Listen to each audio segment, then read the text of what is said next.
Games, which witnesses another significant milestone for the women's game. Murrayfield joins a growing list of stadiums more traditionally associated with the men's game, staging standalone fixtures in this tournament. It means 100,000 will have been through the gates at those venues, including a record-breaking crowd today. What an opening to this fixture. The Allianz Stadium really feels like there is a party brewing here. Look at Jess Breach go! What a score! Gildan has it. Oh, look at that speed, the acceleration, and the score. 77,120. That is certainly a Women's Six Nations record. In the red corner, the lowest ranked team in the tournament. They're hosting at the Big House just once this campaign. They need to make it count. Look at those red jerseys get to work. This is heading in one direction and one direction only. Scott will gather. She's got one to beat. Lucia Scott might just have driven a Saltire into Cardiff turf. What a way to bring the curtain down on this first Super Saturday of the 2026 Women's Six Nations. Back to back to back go Scotland.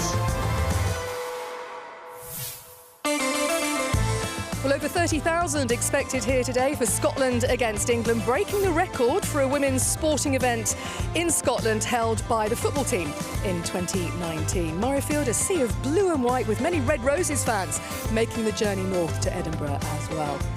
It's the first home game for head coach Sione Fukafuka after winning away in Cardiff last weekend. He makes one change to the starting 15. Evie Wills starts in place of the injured Emma Orr, who now misses the rest of the Six Nations. Experienced duo Rachel McLachlan and Francesca McGee added to the bench.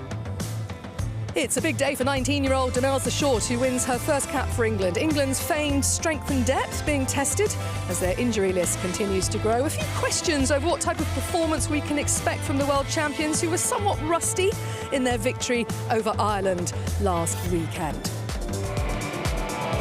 The Six Nations 2026, very much up and running. This is how the table looks after round one. Kick-off here at Scottish Gas Murrayfield is at 1:30, and later on this afternoon, Wales look for their first win against France in Cardiff, before Ireland face Italy in Galway. All games live, of course, across the BBC. And it's time to gauge the mood in both camps now with our reporter, Iona Ballantyne. Rona, what an occasion here at Murrayfield. Are you able to sum up your emotions right now? Yeah, honestly, I think we've just got off the bus, and to have a reception like that in Murrayfield was something that we always dreamed of, and I didn't know if it would happen in the time that I was playing. So yeah, just a super special day. Like, it is a day that we're creating history, and yeah, kind of just want to stay in the moment and enjoy it. Well, it is England today, a side you know very well. They are world champions. How do you deal with this England side? They are looking a wee bit different. How can you capitalise on that?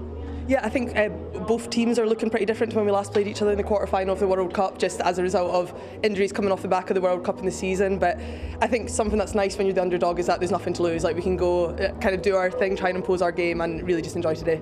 Amy, a strong start last weekend against Ireland. How do you build and kind of capitalise that on here today at Murrayfield? Yeah, I think it was a bit of a sticky performance for us, obviously, like kind of first game of the tournament, still trying to build, so hopefully we can bit more accuracy out there today and kind of impose our game a bit more on the game. How are you enjoying your role as vice-captain? Yeah, it's different. It's a few more meetings, but you know, I think we're a team full of leaders anyway, so you don't really have to act too differently. You don't have to tell too many people what to do, so it's quite an easy role. I want to ask you about Maud Muir, her 50th cap today. She's only 24 years old. We know that her dad's going to be in the stand in his kilt, but with his England shirt on. Yeah, Maud's such a special human and such an amazing part of our team, you know, on and off the field. She's such a huge part of our group, so amazing for her that she gets to do it here at Murrayfield. All right, Amy, all the best today. Thanks so much. Cheers, thank you. And the gang's here at Murrayfield. Two former England stars, Katie Daly-McLean and Maggie Alfonsi, and the newly retired, at least from Test match rugby, Jade Conkle. So we've got a thistle, haven't we, between two... sorry, Kate. We've got a thistle between two roses. Now, Jade, look at this. how special a day is this for the women's game in Scotland? Just wow, to see just how many people are already filling up the stadium is incredible. And 9:30 this morning I seen people queuing up outside, and you know, it's just incredible. It really is creating history, creating memories, and too right as well. I think it's about time. It's so good to be in the bowl, to see this many people, and I know there's still so many people outside ready to come in and take their seats, so fully deserved and excited to see what will come. Maggie, I think a large percentage of the crowd at the Allianz last weekend for England-Ireland had gone to a match for the first time, a women's match. Are you encouraged by the fact that this could become sustainable for the women's game to play at these stadiums? I'm so encouraged. I mean, the days like today, I emphasise that. I mean, it just shows the greater interest in women's rugby, and it's happened over the last few years. You know, Scotland now playing more at Murrayfield, 67,000 capacity. England playing more at Allianz Stadium with 82,000 capacity. They were playing at Esher Rugby Club when it was only 1,200 seats available. You know, it shows you time has changed, and 30,000 people here today just really highlights the growth in the women's game. Yeah, Katie, we've got the sun on our backs here. It's actually quite warm. When you played here, I would say, was it a little bit different? Yeah, that game in 2020 was one of the main reasons I retired, to be honest, Sonia. Yeah, it started like this beautiful sunshine, and then the snow came, and by the end you couldn't see the light. It was absolutely wet. It was by far one of the coldest games, I think Jay played in it as well, that we'd ever experienced, but hopefully the sun stays out today. I'm still scarred from that game. Jay, there was a lovely piece on the BBC Sport website this week by Tom English, who was talking about Sione Fukafuka, who's obviously coaching his second match with Scotland. And he raised the question, can he take Scotland to the next level? If he can, what does that look like? You know, I definitely think he can. We're at the start of a new 4-year cycle, and the fact we've got somebody in early who can really put their mark on the game is great. I think he's come with such great experience from the Southern Hemisphere. Obviously, he was with Australia and more recently USA. And, you know, they are a big attacking side. So I'd really like to see that attacking flair that he'll bring, and actually really bringing out all the players' super strengths as well, however that may look. But hopefully we can get an area of attack to really show that that is a Scotland strong point. Excellent. Thanks, gang. We'll hear plenty more from you in the build-up. Now, we'll talk a little bit about the fact that Emma Orr is missing in the Scotland midfield today, but there are two big names back for them. Rachel McLachlan and Francesca McGee start on the bench today, and we gave the latter a camera to mark for us a week in the life of a Scottish international. Morning, welcome to A Week in the Life, England edition. So this is our prep to win day. So more clarity, some gym meetings. It's a lovely day in Scotland. It's a lovely day. Not a cloud in sight. Okay, so we're halfway through Monday. Heading back to the hotel, probably have a coffee. Yes, second one. Have some lunch, have some meetings, and then prep to win. Prep to win. Yay!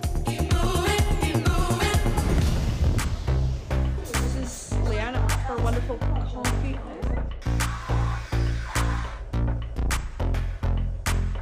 So we had our unit session, which was good. Yeah, it went really well. Ran through scrums, some defence. Now we're off for lunch at 11:45.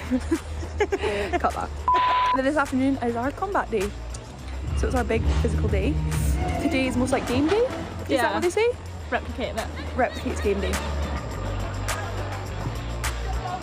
Okay, that is our combat day done. We've recovered, we've trained, and we're off to chill in the hotel. And I do feel like we will have a chocolate cookie tonight. I think there might be a chocolate cookie, maybe a hot chocolate. Tomorrow is our off day. Likelihood is everyone's going to be out for coffee. See ya. She's going to play cards. Is the lowest.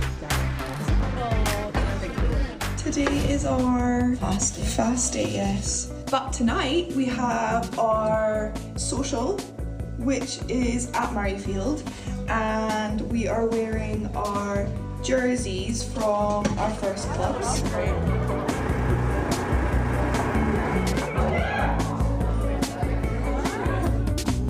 Okay, today is our captain's run.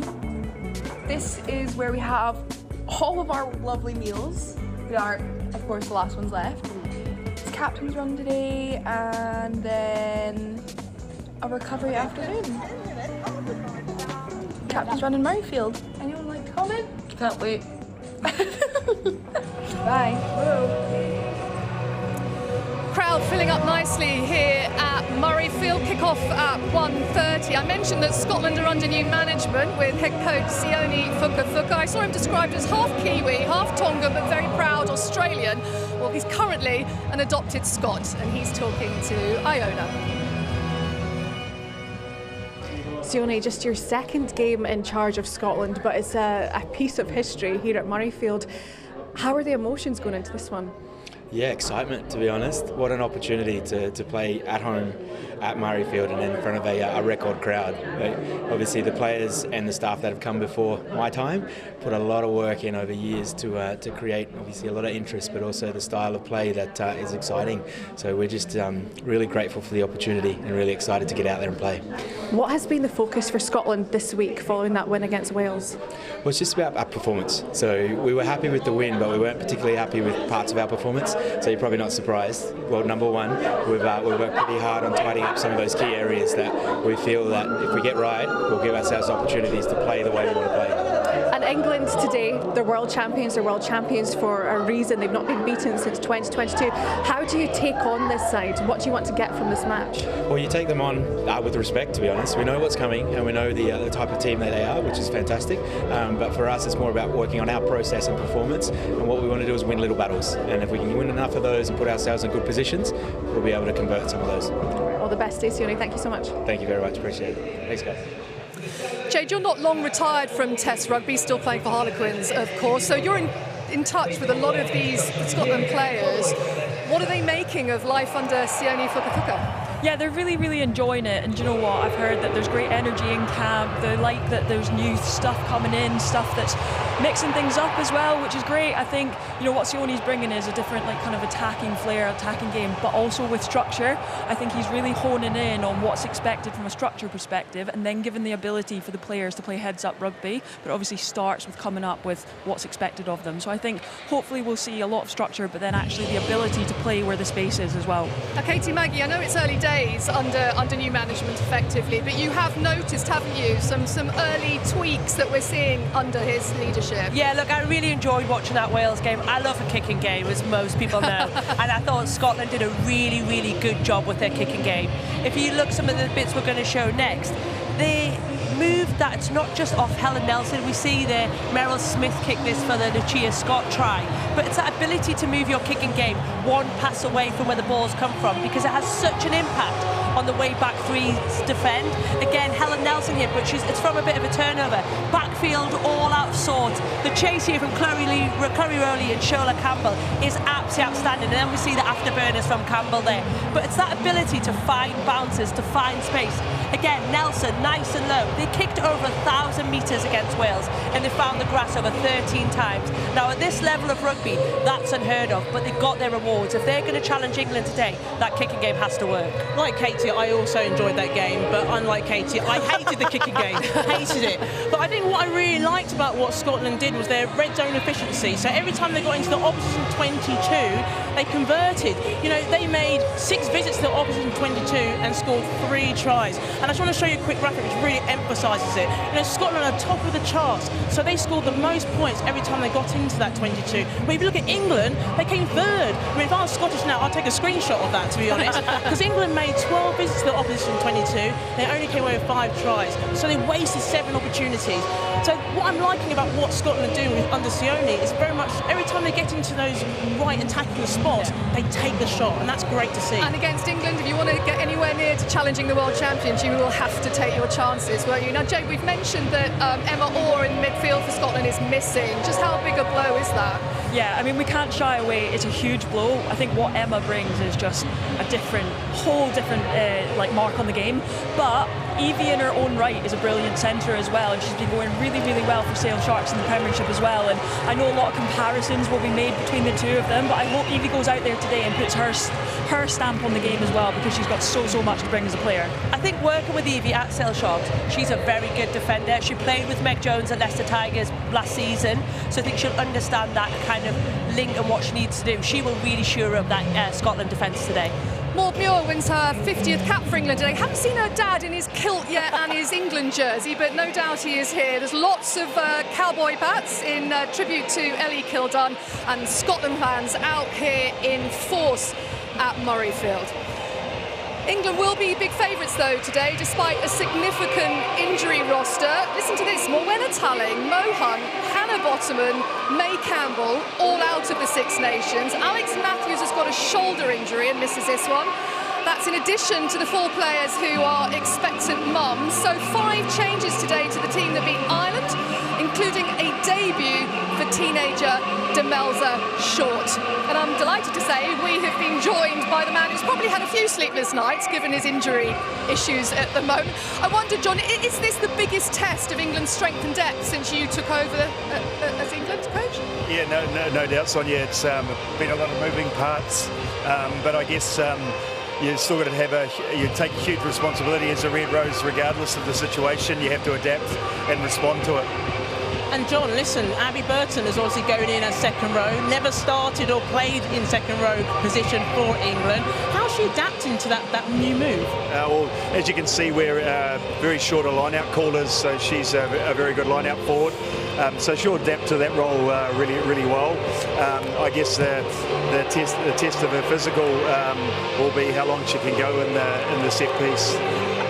Demelza Short has gone really well in training. Sarah Hunter referred to her as potentially a young Zoe Allcroft. What's your thoughts on her? She's as tough as nails. She has no filter. She just laughs. The other day I was caught her jogging and I said, "Oh, you might want to sprint." And she says, "Yeah, okay, fine." Yeah, no, she's a really cool kid. Obviously it's going to be a big test of her character, as it would be for anyone at 19 years of age. So we'll look after her and make sure that she gets through her first experience. John, it's sunny in Scotland and you're still wearing a big coat. I've got no hair, see, so that's see this, but here's my hair. No. So just touching on Scotland though, what do you think they're going to bring on the pitch under new head coach Sione? They look a lot faster. They definitely look a lot thicker in their defensive line as well. They're definitely a territory-based team, so as you can see, our back 3 has been selected according to what I think we'll get a lot of kicks and maybe contestable kicks. And then they do leave a bit of grass, so we've also got a very big attacking kicking team selected as well. So we'll see whether we can get to those spaces or not. Go well today, John. Really appreciate your time. Thank you for coming to have a... Thanks, but that's head coach John Mitchell. Maggie, Demelza Short coming into the England back row. Obviously there's no Alex Matthews, so they've obviously had to have a bit of a reshuffle, but what do you make of this 19-year-old prospect? She's exciting, and just hearing John talk about her makes you even more interested to see how she's going to get on today. But she's 19 years old. She's had a bit of a whirlwind last few months, you know, getting to the England under-21s in January and get called up to the senior side in March. I mean, she's a player who plays in the back row in the PWR league, but actually can cover in the second row, and actually, whilst England are quite short in that area, she's going to be brilliant. I just hope she brings that same level of enthusiasm, because she's got all her family in the crowd. She's got 25 members of her family here, so pretty much the whole of Cornwall have come up to see her. Look, JD, I think it's 9 big names are missing for England. That second row, they look a little bit light, don't they? Will someone like Emma Wassell in the second row for Scotland be licking her lips at the prospects of kind of trying to disrupt their set piece? Yeah, I mean, her opposite number is Abby Burton, and they play together at Ealing Trailfinders, so that'll be a really nice battle in the second row. And you touched on England's injuries. England are still world class because they have so much depth. So yes, they've lost some players in certain areas, but you can see they can still field a really exciting team. And it is, how are Scotland going to capitalise on that? They will be, you know, they're great individuals. How quickly can they come together as a collective? And it's Scotland's duty to go and break up those partnerships and those links and try and get in that way. Yeah, absolutely. Look, Katie, last weekend at the Allianz, it was 12-all between England and Ireland in the second half. England were a bit rusty, weren't they? Yeah, John Clare called them clunky, isn't it? And I think, Maggie, this is the bit we chatted about off screen, wasn't it, around just their unforced errors. Yeah, I think what's really frustrating about England, especially being in the first game, you know, 10 handing errors, that's not what we expect from them. And I think what was quite interesting about seeing how England played, they were very lateral, they were almost forcing the pass, and they had no real structure. I mean, seeing here, you know, some players who you really have high respect for in terms of what they do just weren't really pulling it off. So you do feel now for England against Scotland, they've got to be clinical, especially when they get into those attacking zones. You know, in England's 20, when they get into England's opposition 22, they need to convert opportunities to go and score against Ireland, and they didn't convert them all. And they're going to need to do it against a good Scotland side. You can probably tell the atmosphere has just gone up several decibels, hasn't it, here at Murrayfield. Kick-off is imminent. Katie, big move here for England in the sense that Ellie Kildun not at fullback today. She's gone on to the wing. Emma Singh comes in and wears the 15 jersey. What do you make of that? I think it's interesting, and John touched on it there, didn't he? He basically said they're expecting a big kicking game from Scotland and lots of aerial threats. Emma Singh is the informed player in the PWR. She's got 4 Man of the Match awards, and she's been absolutely outstanding. So I think for her the big challenge is, can we see what she does in PWR on an international stage today? And for Ellie, it's just to be better than she was last weekend. Yeah, Maggie, you've played here. I mean, Katie did in a storm, but you've played here as well, haven't you? What are your memories of Murrayfield as the atmosphere cranks up here? Yeah, I remember being here back in 2006. I mean, we didn't have the biggest crowd like this, but actually we had nobody there. So I should just say Katie's gone to commentary in case anybody wonders why she suddenly disappeared. Get in the crowd. But I remember playing against the legend Donna Kennedy, who's a Scotland, most capped player, and she gave me the death stare. I mean, she scared me, and as a result of that, I basically avoided any eye contact with her. But in that game, England won 22-5, which is quite narrow, which highlights the fact that this Murrayfield effect can really do have an impact on that Scottish side, which is going to be key today. Jade, this is, we can't underestimate what a huge occasion this is for women's rugby in Scotland. 30-odd thousand for a standalone fixture. The women have been used to playing double headers, haven't they? The men have always been involved. Will there be some nerves in that Scottish dressing room? Yeah, I mean, there's always nerves because the girls know, they are playing the world champions, but it's how can they turn up? What can they do? And they'll want to put in a massive performance today. I mean, I'm standing here and I'm in awe of this crowd and the noise, and I feel nervous, so let alone how they're feeling in the changing room as well. But, they're going to want to put out a massive performance today, and I fully believe they can as well. And hopefully, like Maggie was saying, thrive off that Murrayfield effect, because this is a home game, this is our home.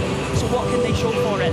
Maggie, we've seen England, haven't we, described as clunky, as rusty, as a bit sticky. What are your expectations of them today, given the number of changes that they have had to make? Listen, it might be still rusty again in the first 20 minutes. That's expected because you're making so many changes. But at the same time, I want to see them be direct, not be lateral. I also want to see them be efficient and clinical when they get into the opposite 22. But most importantly, have a go. Back yourself and be brave.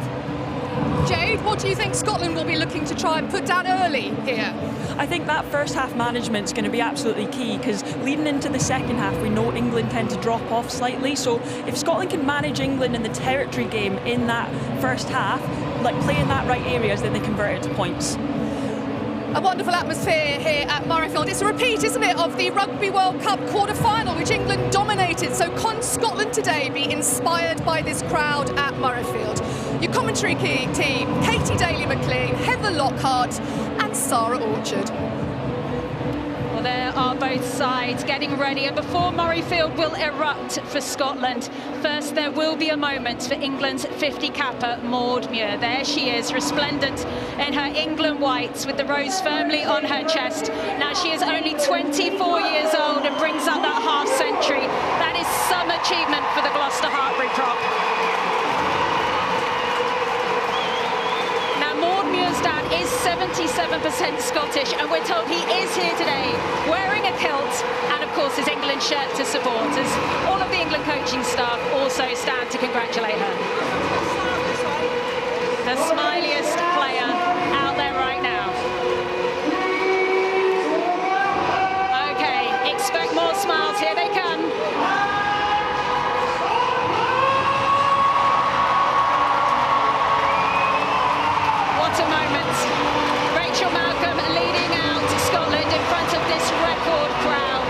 This is a Murrayfield moment to relish.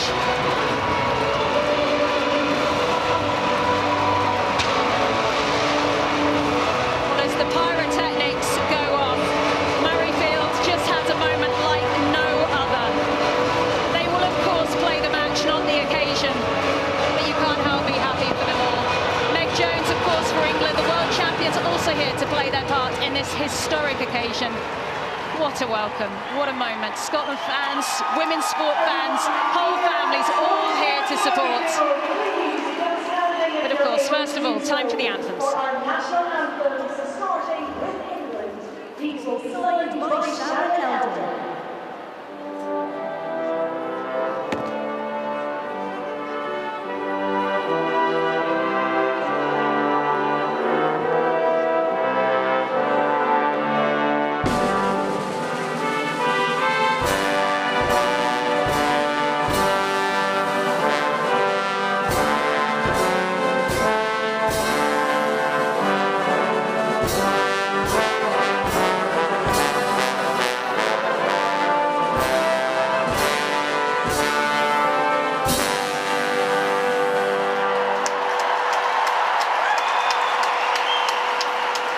Please remain upstanding for Flower of Scotland, led by our lone roof piper, Corporal Kim Walker.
And 2 positional switches from last week.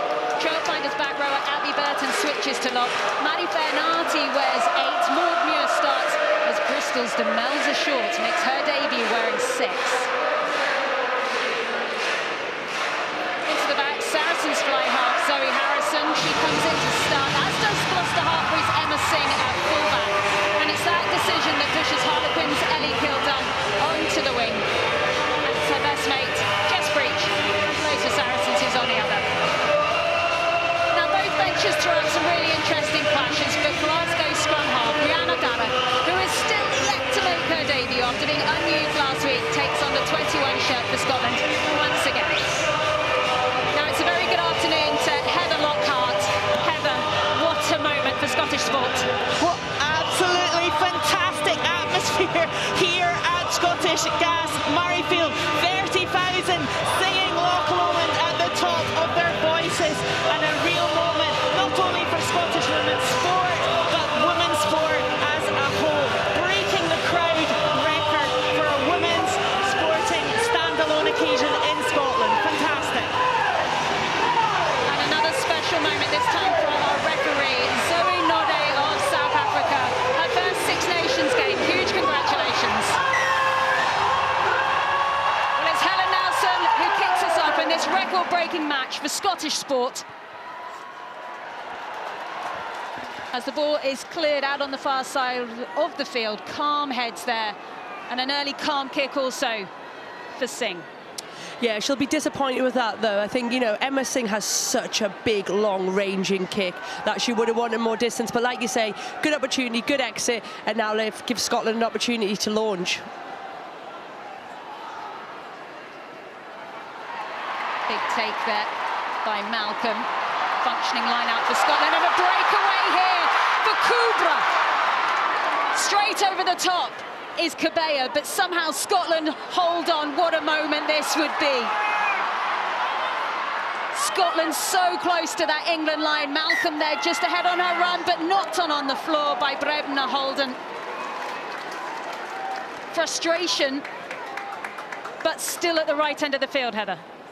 Absolutely, and set piece is absolutely crucial here.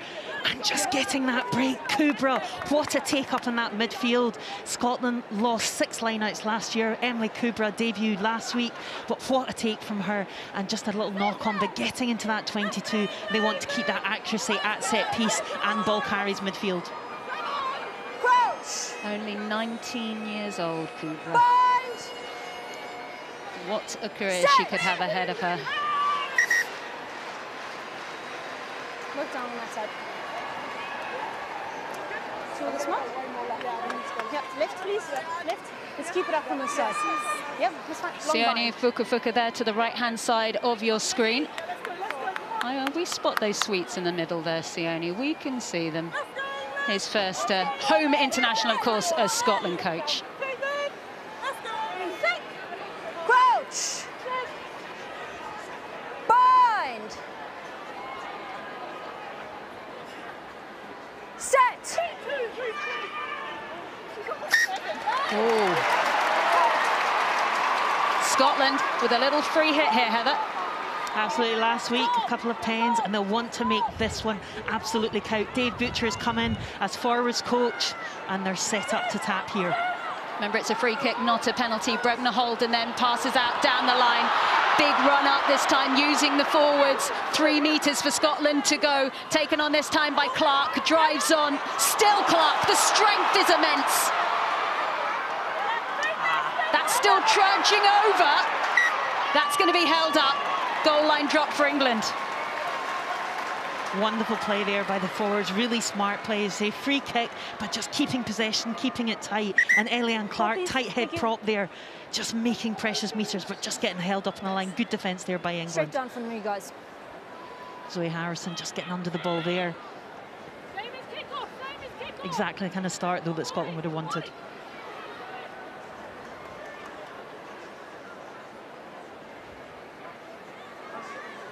No rush here from England to clear this one.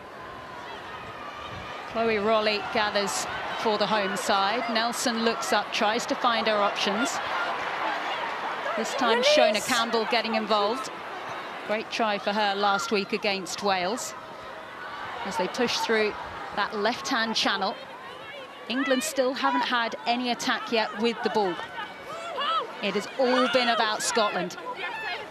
Of course, they met in the quarter-final back in September as the Bulls pushed towards that left edge. England came out winners that day, 40 points to 8, but so much has changed for this England side. And Scottish tails are up. Scotland have enjoyed 84% possession. Nelson. Big tackle there by Amy Cockayne, vice-captain now for the Red Roses. Nelson. Taking a lot of ball at the moment is Eliane Clark. She's a real go-to carrier at the moment. Right boot from Nelson. That one's gone straight out, though. Look, it's a really great possession from Scotland. You talk about how you build yourself into a game, going through phases. But the issue they're going to have is if they can't break this Red Roses down, it doesn't matter how much territory or possession you have, you've got to make it count. So really good entries. They're going through the phases, they're retaining possession, but they've got to start finding some soft edges to gain more metres. Well, we've been looking forward to these line-outs. It was Lily Ives Campion that went up to gather that one. Remember, England have been converting back rowers into locks in the last week after the loss of Morwenna Talling. Right boot comes in by Harrison. Gathered in the backfield by Rowley. Uses her right peg towards this near side. Killdun goes back. Finds Harrison. Onside white. Thank you. Well, that's moved the backfield really nicely. Great kick by Harrison. It's a great kick battle. The kick from Chloe Rowley, I've got my hands in the air because there is there's space in the backfield. Yes. And then this one from Harrison. It's the height of the ball. She doesn't give Helen Nelson in that backfield any time to recover or get underneath it. Excellent kick, pushing the kicks into the 5. 50-22. Great kick. A 50-22 is when you've kicked it from inside your own half and it goes out of play in that last little area that we call the 22. It means you get the line out. And this is a big attack for England. Many changes in that pack, but this has always been a strength for them. The driving maul that comes from the line out. Warning for Packer to get the ball out. Nice little touch through comes from Roland. Meg James is chasing. Can she get there in time? No. I mean, it's a big in-goal area, but not quite big enough. It really is, and it's a lovely bit of identification of space. You can see it here. There's nobody in the backfield. Chloe Rowley's come on the edge because she's worried about the kick out wide to the wingers.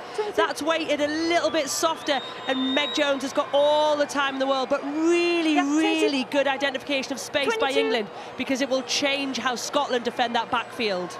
And great line-out take there by Abby Burton. A lot of chat there. She had one line-out take last week, but great line-out take out for her today there. Stay behind.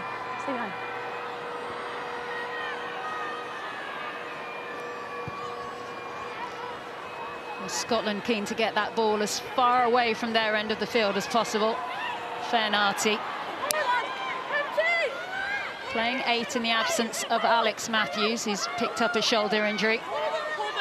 Hopes are she might be available for next week against Wales.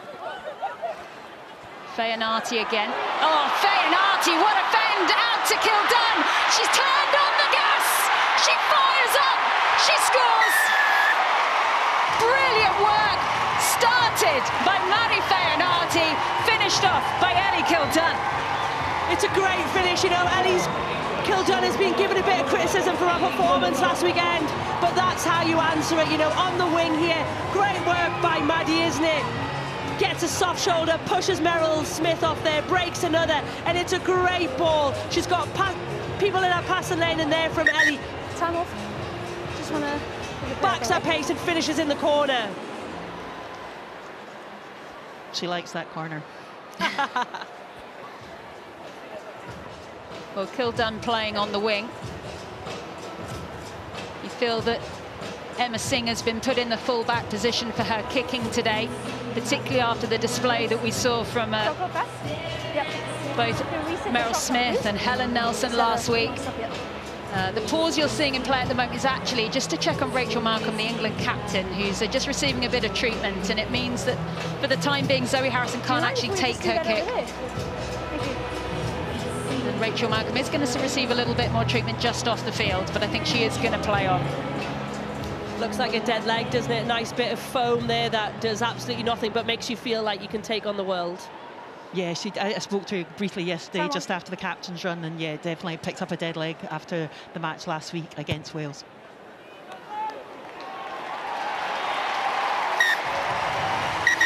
Nicely done there by Zoe Harrison, winning her 67th cap today. Started, of course, in the World Cup final, but that's the fend and the strength of Fernarti. Yeah, you look at the back rows being converted into second rows, and that's probably why Abby Burton's ended up in the row over Maddie today. The work rate, how comfortable she is in that edge channel, so from that 15-metre line out to the touchline, suits her so well against centres and wingers. Restart from Scotland. Packer. Singh. Stay 2. Sends it to her opposite fullback and Rolly Nelson. Get back. Keep retreating. And Helen Nelson, she's just a little bit too far with a couple of kicks now, just overcooking them. Yeah, absolutely. It's a wide old pitch, and it's just getting her measurement after playing at the Principality last week. She wants it, that's the game plan. Obviously, put it in the corners, make narrow England's attacking options. Taken in the air this time by Demelza Short, on debut for England today. Bristol Bears back rower. She has played a bit at lock as well. Down the England line they come. Lovely take there by Singh. She pushes forward for Kildunn to chase. Is it going to sit up for her? Not quite. Nice touch through by Singh, though. And for the time being, England will keep pinning Scotland back.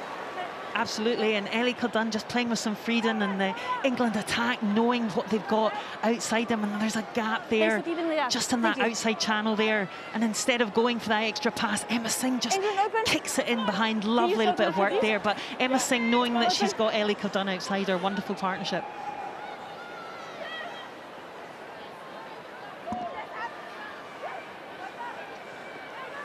Skeldon calmly finds her women in the air. Want to make a few meters, get away from that try line. Stuck in the middle there, you can just see Holly Cunningham popped up, also Emma Wassell in there as well. Box kick eventually comes in by Brebna Holden. Singh. Nicely dances around the blue shirts, no one tackling her. She's made a good 10 meters there. Well, Harrison can't hold that. Jones. Nice back inside to breach. This is really smart stuff by the England backs. Rowland picked up again, no one there, so thank you very much, says Kelsey Clifford. Muir. Packer. Spins it out. Feanati again, it's Kildunn who's outside. Not the cleanest of passes or communication between the two women. And our near side French woman touch judge says that has gone out. Maddie Feanati looks so comfortable in those wide channels again there. I think Ellie Kildunn was just starting to think about Rona Lloyd and try score an opportunity as opposed to catching the ball. But it's lovely from England, their approach play, their interplay forwards, backs, their offload game. Much, much better start from them than we saw against Ireland last week. 86 cap for Lana Skeldon today. Oh, Wassell just managed to recover that. It's all gone backwards for now, but a little bit messy.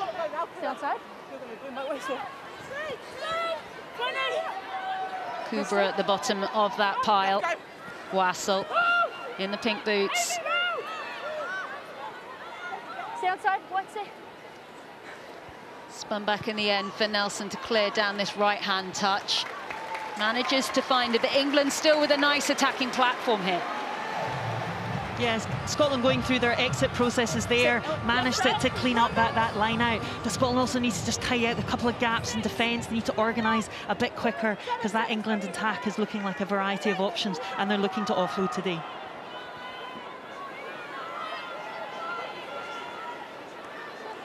And towards the middle. Cabea. Oh, Meg Jones, no one's going to touch her. She slices through. And that's 2 up now for England.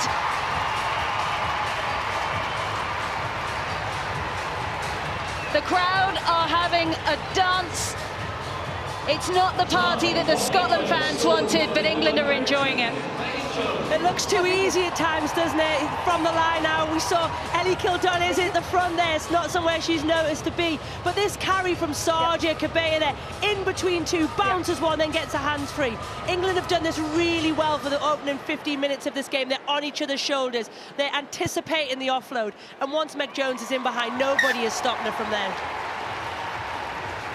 Yeah, I was just saying, just before that line out, Scotland just need connected in defence, and Sargia Cabea creating those gaps and just managing to offload, and they definitely wanting to offload more today. Great take by Meg Jones. Wonderful step. Yeah, it's fine. It's on. Just her second time stepping out, leading this England side. Time off or she off? Player of the match last week against Ireland. Blue 9, number 9. Now it looks like there is going to be a change here. Now blue 9 is Leah Brebna Holden. So we're just checking that if it's an HIA. And time's on. And that will be significant because it means Rihanna Darragh is onto the field for her Scotland debut. Yes, thank you. Didn't get on last week. This is her moment, and what a moment to have as well. There she is. Absolutely huge. Incredible patience. absolutely huge moment. Didn't get on at the Principality, and what a day to be making your debut for Scotland women. Congratulations. Highland, Hillhead, Jordan Hill and Glasgow Warriors. Really nice work in the Celtic Challenge this year. She used to be a very keen swimmer, Rihanna Darach, but is now focusing on her rugby. Less early starts, I'm told. Skeldon, with that pop away. Nelson looks up. Straightened ball. Hard yards being worked there by Shona Campbell. Darach. Nelson. Take there by Smith. In the end, driven forward by Lloyd. There's a real tussle going on between Lloyd and Kildare. Oh, unable to be taken there in the midfield. Knocked on eventually by Kubra. Yeah, Scotland going wide, and Shona Lloyd coming off her wing and attacking up in the midfield. She's looking dangerous, and Rona Lloyd too. But England alert to that and just double tackling on Kubra there. I think she thought it might be going in behind, but great double tackle there by England. And this is such an interesting stat on your screens now. Obviously, England have made less carries than Scotland, but over double the metres made. And this, for me, is the biggest difference in this game today. England, when they carry, they get in behind, they cause defences problems. At the moment, Scotland are being met with a brick wall. Yeah, and those 4 clean breaks, Scotland need to shore up that defence. Harrison. That is an absolutely huge boot from her. Diagonally over half the length of the pitch covered, and she comes back for more on this near side. Oh, that one's bounced back into the infield, not touched the whitewash. Quentin, will you check that for me, please? A nice bit of footwork coming in the end by Campbell, but she's been caught inside of the Scottish 22. Should that one have been cleared? He's not. Might not have been the exit strategy, as then it's knocked on. England have the advantage. Cocaine receives from Clifford. Now Rowland, she straightens. Release!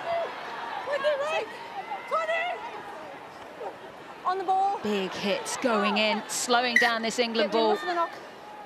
And they'll restart with a scrum, and just that exit from Scotland, not the right decision. Look, it's hard, isn't it? When you're a back 3 as a winger, you've got 2 opportunities here. You either run it or you kick it. Shona Campbell has such great pace, but it's this one, isn't it? You know, the carry, the fumble from Wassell there. Actually, they're building for their exit. Like Heather spoken about, Scotland have exited well, but if you can't keep a hold of the ball and you can't go through your phases, this is the result. Demelza Short did well. She just got a tap tackle on Shona Campbell and created that on debut. Crouch. Bind. Set. No.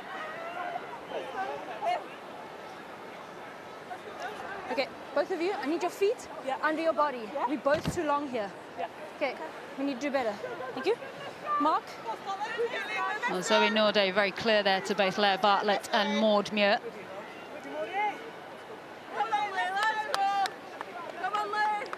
Maud Muir, of course, celebrating her 50th cap. She made her debut back in 2021 down in Exeter, when England got a thumping win over New Zealand. And this is actually her 33rd consecutive selection for England. Quite incredible. And that is quite an impressive penalty for Scotland as well. And again, we talked about that, making these moments count. Dave Butcher in the warm-up, going through the processes, and you get there, Leah Bartner and Eliane Clark, the 2 Scotland props, getting pats on the back, and Scotland need to capitalise on this. Just not made touch. Frustration again for Scotland. England get the ball back. That should have been a Scotland line out.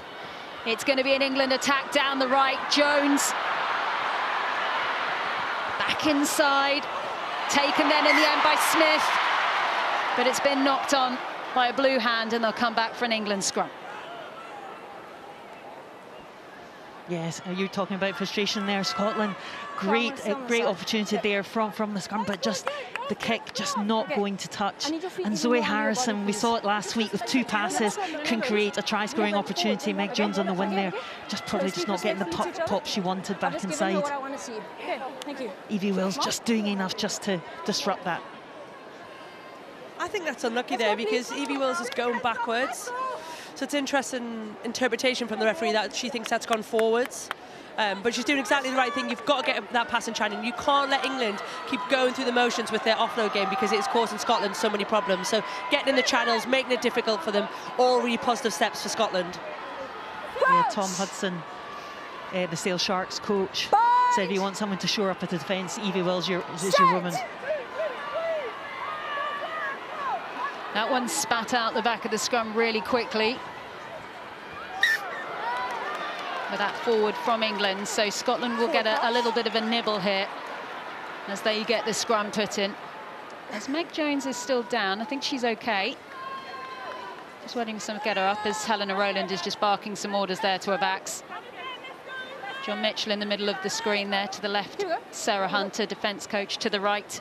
Lewis Deacon, who is works with the forwards and also the line out. He really has had his work cut out for him. He was saying yesterday at the press conference that he was enjoying the challenge of trying to adapt to the changes that they sometimes have to make, and given the changes from last week. A coaching challenge. Set! Well, Darach tried to get that ball in. Players, both of you are going down at the exact same time. I need you to keep your elbows up, long bite and feet under. I understand that the field is soft. We need to do better. It's this side every time. We did have a little bit of rain earlier today in Edinburgh, but you can see it's bright sunshine now. I don't think we can blame the turf too much here, can we, Heather? It's looking absolutely pristine. There's a bit of wind here, but the pitch conditions look amazing. It's a hybrid pitch, grass pitch with some artificial fibres in it, and perfect for scrummaging and for playing. Tell you what, if kickers can kick on it, they can certainly scrummage on it. For sure. Spoken like a true fly half. Set! Use it. Ball comes away. Smith just stood in that first receiver position. She sends it towards this near side and does get the bounce. And the cheer goes up from the Murrayfield crowd. They've been waiting for that. Just that territorial position. Finally a win for Scotland. Yeah, territory is absolutely key.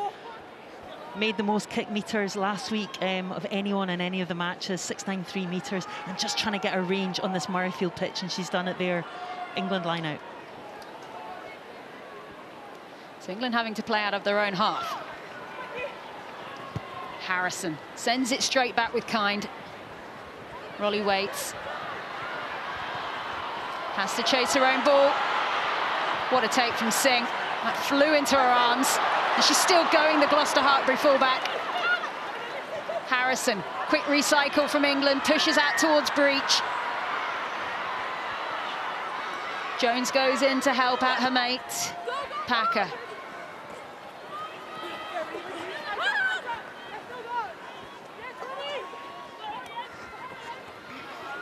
Big run forward, this time through Muir. So many meters being made. Push back down the England line. Jones pass out wide to Kildan. There's no one at home for Scotland. She's going to be in for a second. And she's putting it as close to those posts as possible. 3 tries for England, 2 for Kildan. And England's patience is paying off. Yeah, all came from Emma Singh for me, you know, the pick-up, the regather, the composure to go and carry back into the heart of Scotland. And then this is England at their best, isn't it? Good forward, dominant carries. You missed the carry from Amy Cockayne there, and then they play out the back, and Meg Jones, that ball is on the money. She's drawn Rona Lloyd up nice and high, so Rona Lloyd can't get back, and Ellie Kildunn's nice and flight. We'll class it as a spoon shape, so you've got both options. And then Ellie Kildunn with an easy run in. Calmly slotted by Zoe Harrison, Saracens fly half. But so far, the left wing, the home of Ellie Kildunn this afternoon, seems to be the go-to area. That ball there that you see by Meg Jones there, she's got Emma Singh, so if she needs Emma Singh as that little bailout ball, she can give it, but Rona Lloyd comes in, she closes Singh down, and then Meg Jones has just got the vision to throw over the top of her and put Ellie Kildunn away. Really, really hard skill that Meg Jones makes look very, very easy. And Zoe Harrison, Helena Rowland, absolutely link play in that midfield, creating those opportunities.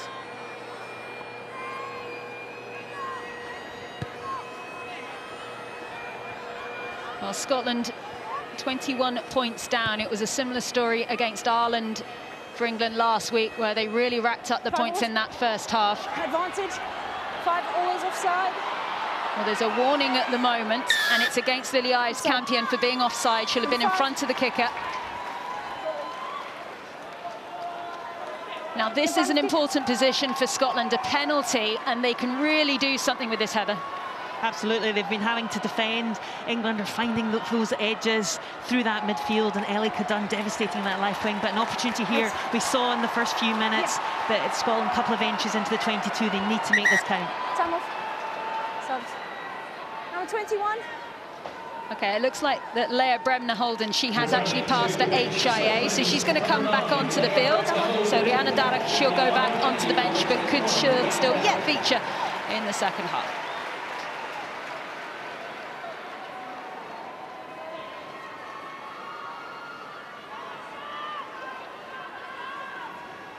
Just those 2 visits in the opening minutes for Scotland into the 22. Third one. Oh, Bristol Skeldon doesn't quite connect with Wassell, and England get the ball. Everything Scotland didn't want, the tip away for England as well. Jones has to backtrack, still has it.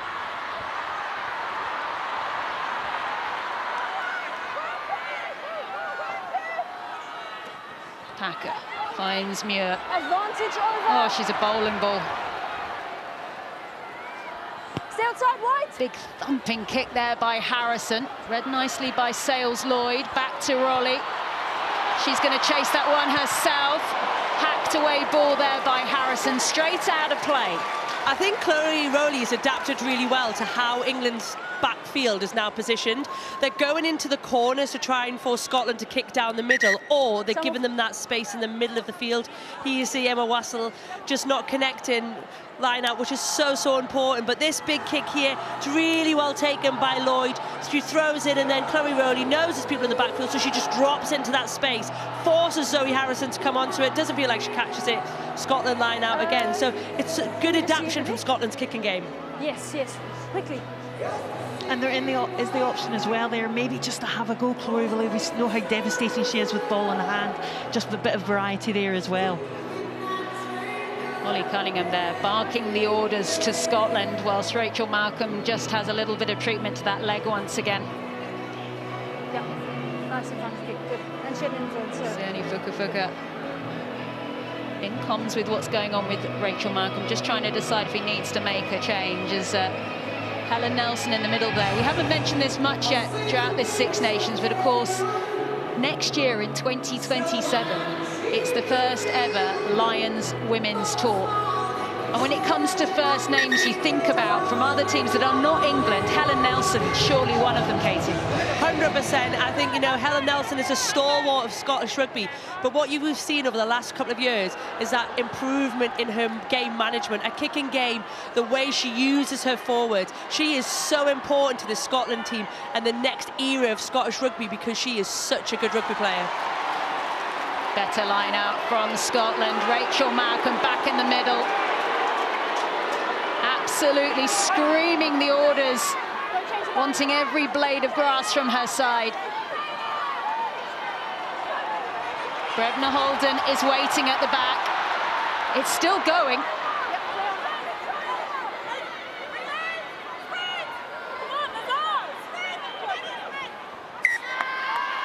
Well, the pile of spaghetti just went on 1 metre too long. And if it is deemed a maul, you've got to keep it up or you've got to use it. And in the end, England get the scrum.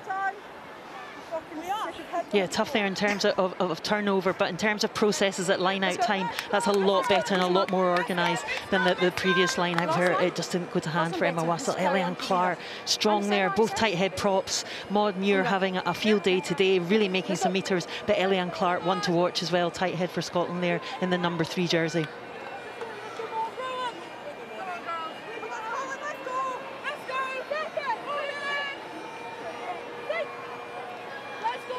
Well, a Piper strikes up inside Murrayfield. A little impromptu flower of Scotland.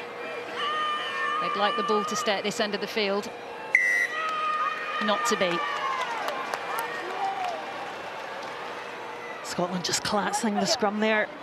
And just again, a couple of let-outs there. I think it was on the loose head side, Leah Bartlett there at number 1. And it just gives Zoe Harrison the chance to relieve the pressure.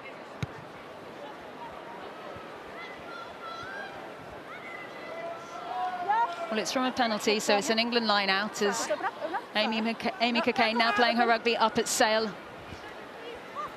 Gets ready to put the ball in. She's a veteran now, 3 Rugby World Cups, obviously also a world champion now. 12 out of 12 line-outs last week, and again, just showing her prowess there just now. We need her experience in that pack as well. Jones finds Harrison. Singh feeds Breach. They come back as that one's gone forward.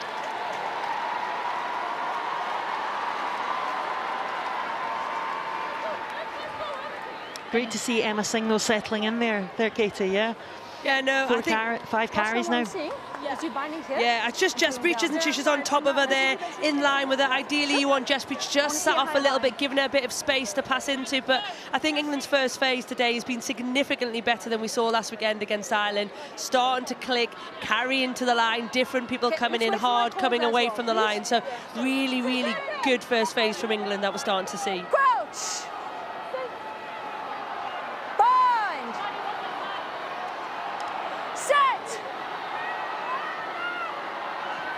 Big shove by England. Scotland need to get that out, and they do through Brevna Holden.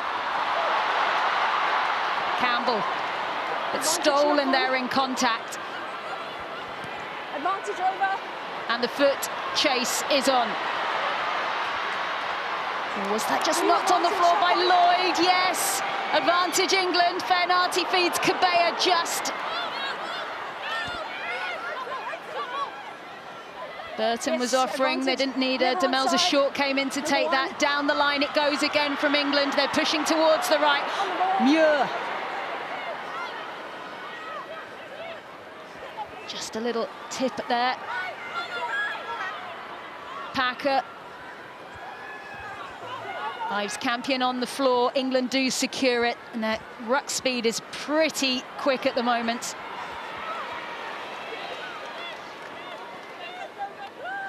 Burton. Remember, this is her first England start in the second row, not played there before. Driven forward this time by Clifford.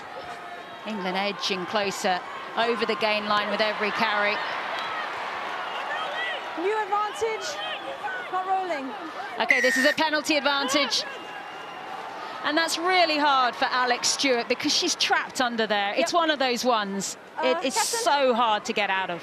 It is, but as soon as you know you get in there, you've got to get out there. I agree. And England aren't silly looks. People will drop a knee or they'll just try and hold her in there, make it difficult. But anything in 22, you've got to make it clean. Okay, interesting call here for England. They're going to run this. They were never going to go for the scrum. Never going to go for the points.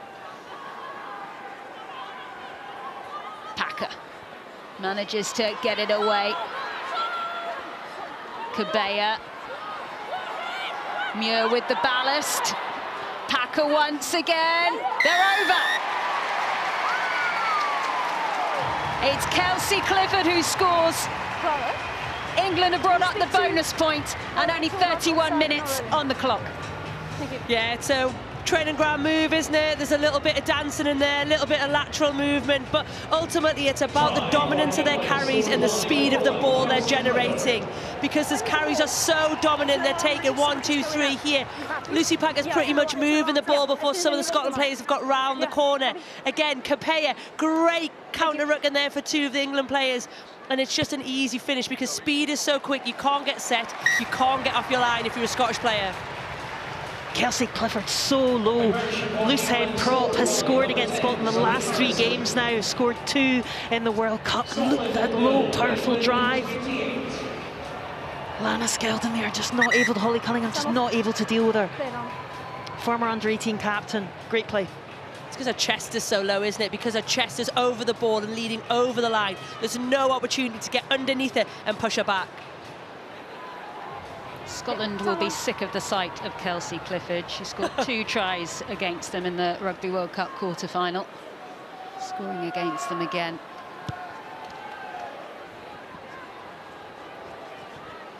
And you do just feel England now in full control of this fixture. It was all about Scotland in that opening 5 minutes, but then England, they've just wrestled back the steering wheel and they're quite happy now, slowly working their way through the gears. Just watching Demelza Short there, and when you look at some of her touches, I was doing a little bit of a player cam on her, to be honest, but her touches at the line, her handling ability, we talked about ruck speed, but the loose of her, Lily Ives-Campion, they are generating that speed of ball because how quickly they arrive. It's good ball presentation, but that ball, anything below 2 seconds is your gold standard. It is very rare you see a ruck speed in international rugby under 2 seconds. 1.99, I mean, it's under 3 normally looking for, but 1.99 is super fast today, and Scotland need to find a way to try and slow that down. Scotland themselves at 3, but England, that is outstanding. Lucy Packer controlling that and getting that ball away quickly at the breakdown, and that just... And from Scotland's perspective, there's mainly two ways, isn't there? There's a dominant tackle, so you try and slow the ball down, or you try and jackal. And at the moment, Scotland are getting neither. They're very passive defensively, and they're not getting numbers into the breakdown to try and slow that ball down. Bind! Set!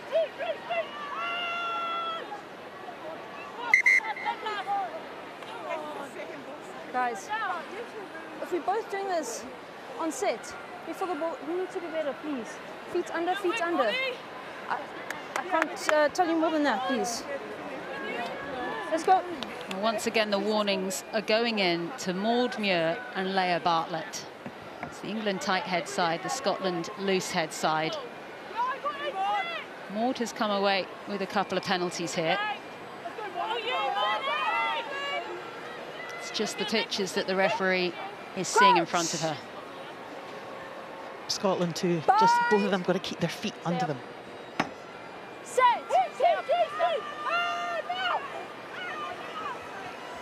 Brebna Holden does get the ball away this time.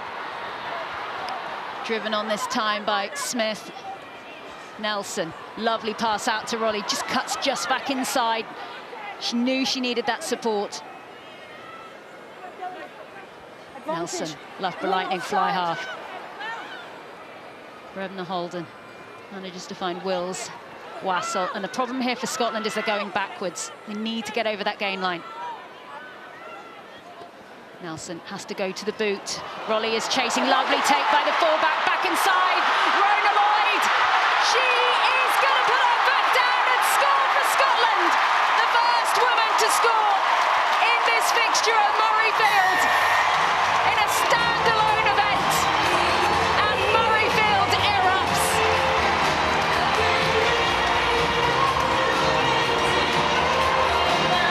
Rona Lloyd was in tears as she came into the stadium today.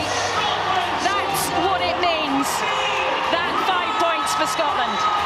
Scotland were under penalty advantage. Great hit there by Helen Nelson. And we talked about Chloe Rowley with the try assist there, keeping her feet alive and managing to pass inside to Rona Lloyd, her right winger. What a finish by Rona Lloyd. She scored in the World Cup at the death against England, but this is a moment to be treasured, scoring at Murrayfield today. Extras added by Helen Nelson, and Katie could dislike the touch paper. I really hope so, but that lady, Helen Nelson, you know, Rona Lloyd is going to finish just for fun. That's what she does. But to have the ability to see it and then to execute that kick under that pressure from England is absolutely phenomenal. Scotland's kicking game for me is their biggest weapon because they're adapting, they're changing it based on the picture they're seeing. And if it is the touch paper, Sarah, they've got to keep doing more of that.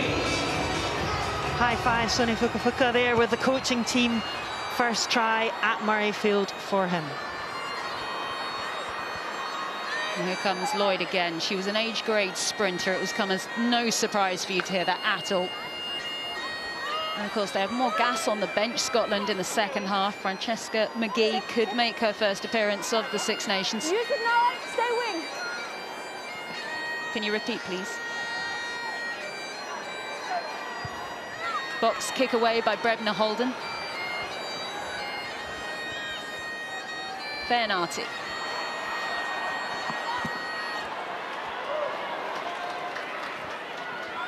Packer. Clifford. Oh, Muir! Look at her go! Wonderful stuff by Muir. Absolute muscle power.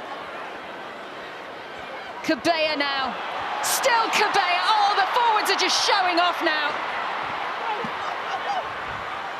They're not interested in flashy backs moves.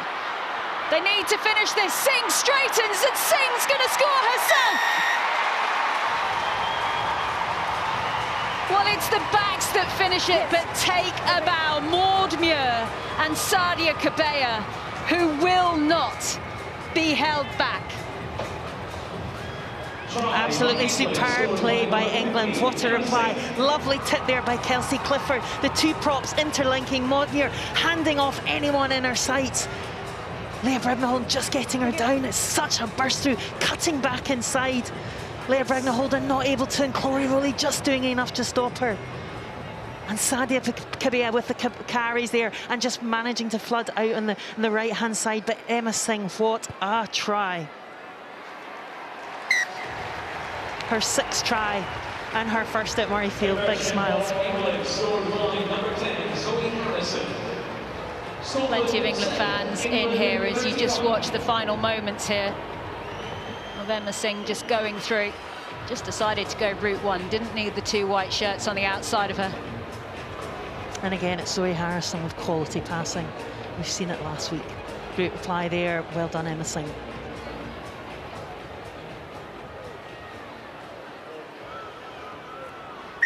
Let's go, please. Well, Scotland not in a rush for this restart. They're going to have to. Still 20 seconds there on the clock. They'll be so frustrated after scoring that try through Rona Lloyd, allowing England to score again.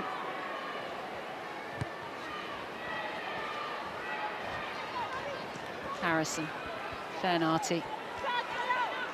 Exeter back rower is met by two tacklers.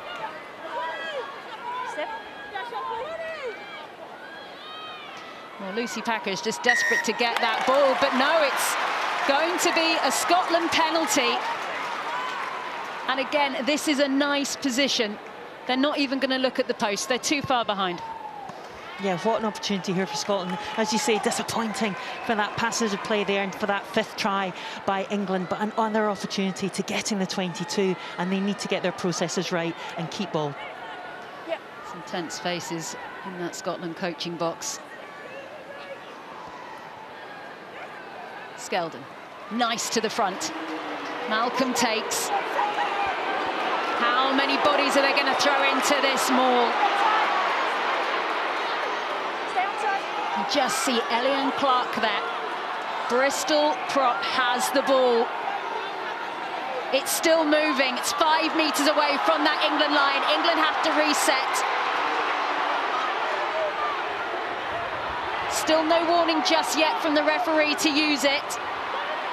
You can see Demelza short is just closing in on that ball at the back. Fernarti has it. That's going to be held up. I don't think Scotland can get it out. That is it. That is the half. Well, it was an incredible push there going forward from Scotland, but they couldn't finish it in the end. Couple of tries there for Kildan. Scotland left wondering about what could happen as England slowly make their way off the field. Everyone making their way down the tunnel, but at half-time, Scotland 7, England 35.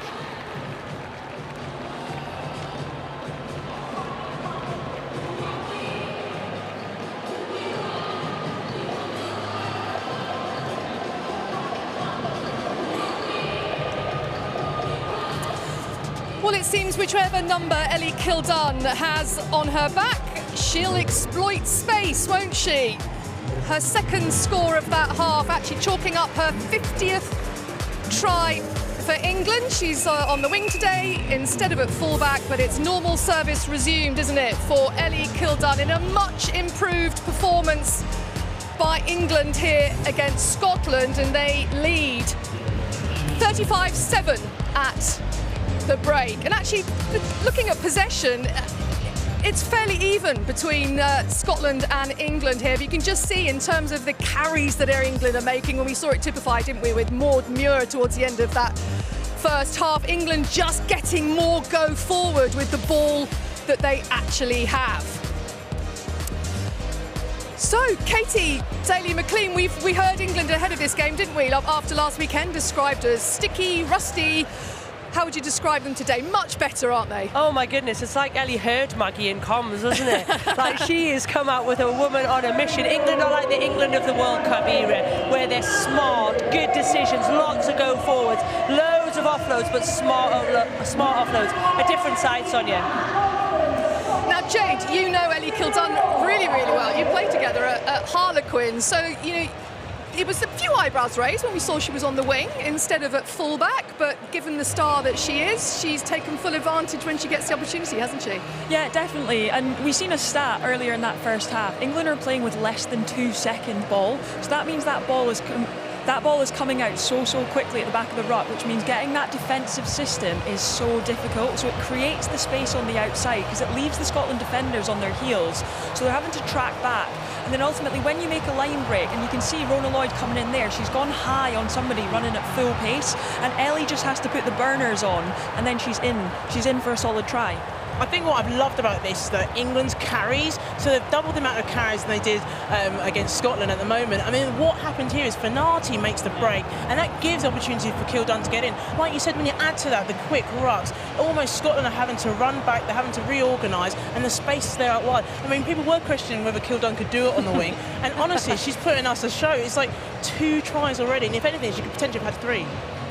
Now, it wouldn't be a sort of shock to anyone that Meg Jones, the captain of England, she was player of the match last weekend as well, is on the score sheet again. But it's interesting, it came from a line-out, didn't it, Maggie? And we were questioning, weren't we, how well England's line-out was going to go today. Well, they've scored a try off it. Yeah, listen, when you lose so many players who've got so many injuries, England backed themselves, so Ives Campany has been absolutely fantastic as a line leader. But again, here it's the carries. So Kabay gets the ball, she spots the opportunity. Look, there's a gap in between. She carries, she wins the collision. That's the big thing, winning the collision, then winning the quick run.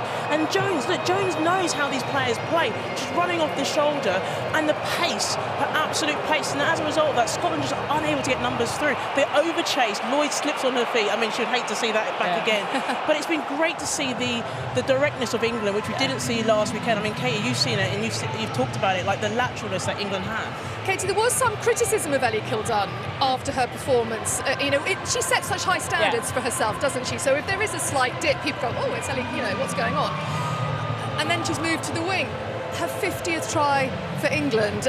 She is world class, isn't she? She is, and we can talk about her. Ellie has the capability to go up and down. I think everybody around has gone well today here. You see Zoe Harrison pulling strings, but for me it's all about the shape here. We've got the box there where the space is, but it's the pass from Meg Jones. She's got Emma Singh on her shoulder, so if Rona Lloyd doesn't come high, she passes and we go 3v1, but she does, and she throws over it. And look, Ellie's tries have been extremely well taken, but I think a lot of it is the work done by other people around her. Helena Rowlands has been great, probably hasn't got a mention, but that ball from Meg Jones is absolutely sublime.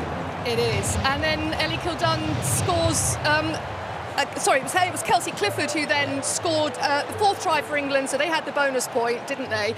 And then, Jade, a fabulous moment here at Murrayfield. I was just walking back to pitch side, so Rona Lloyd was literally coming past me. She pinned her ears back, didn't she? I mean, real pace to score that try. It wasn't easy, was it? Yeah. No, and she did. And do you know what? I got goosebumps in it. It was incredible. You could hear the crowd roar as well. But just the identification of space, the kick through, and actually from Chloe Rowley to identify, she's got a player coming right to her. She gives it off left to Rona, and Rona, like you say, pins her ears back and goes.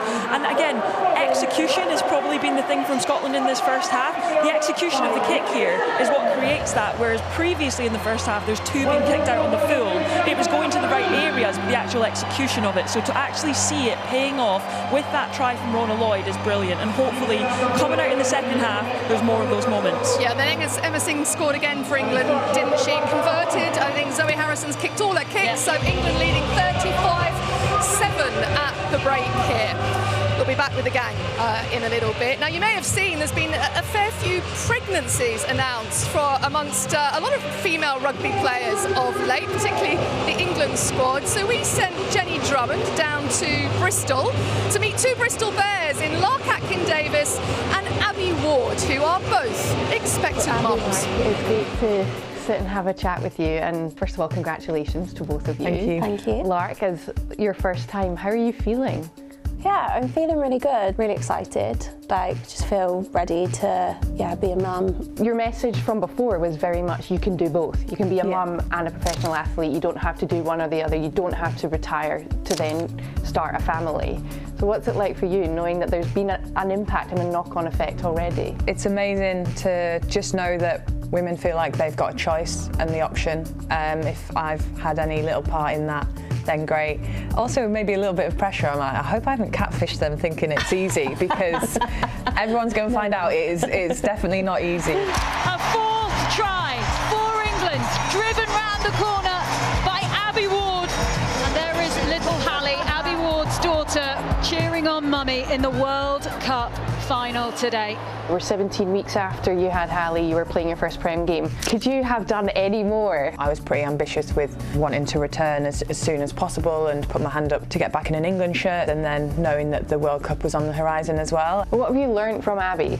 So much. I think I always sort of had this desire to be a mum, but I didn't know how it looked, and I love playing rugby. It's a huge part of who I am, and I was like, I'd love to be able to have a baby and return, but I don't know how that looks. I don't know, not many people have done it. And then seeing Abby go through her pregnancy and return, and with Hallie, and one of the key moments, seeing you with her on the pitch after the World Cup final with that World Cup in both your hands, I was just it is possible, and I do want to give it a shot. I'm just excited for you to experience that. I think becoming a parent and to have your child there, it just takes it to a whole another level. And when I can bring Hallie, into the changing rooms and to training, and like I say, just surrounded by all these women, it's something which I'm very proud to do, feel very privileged. I know it's going to be really hard, because obviously your body, your mind goes through so many changes, but also knowing that there's that fire and desire in me to be at a World Cup in 2029 with a 3-year-old.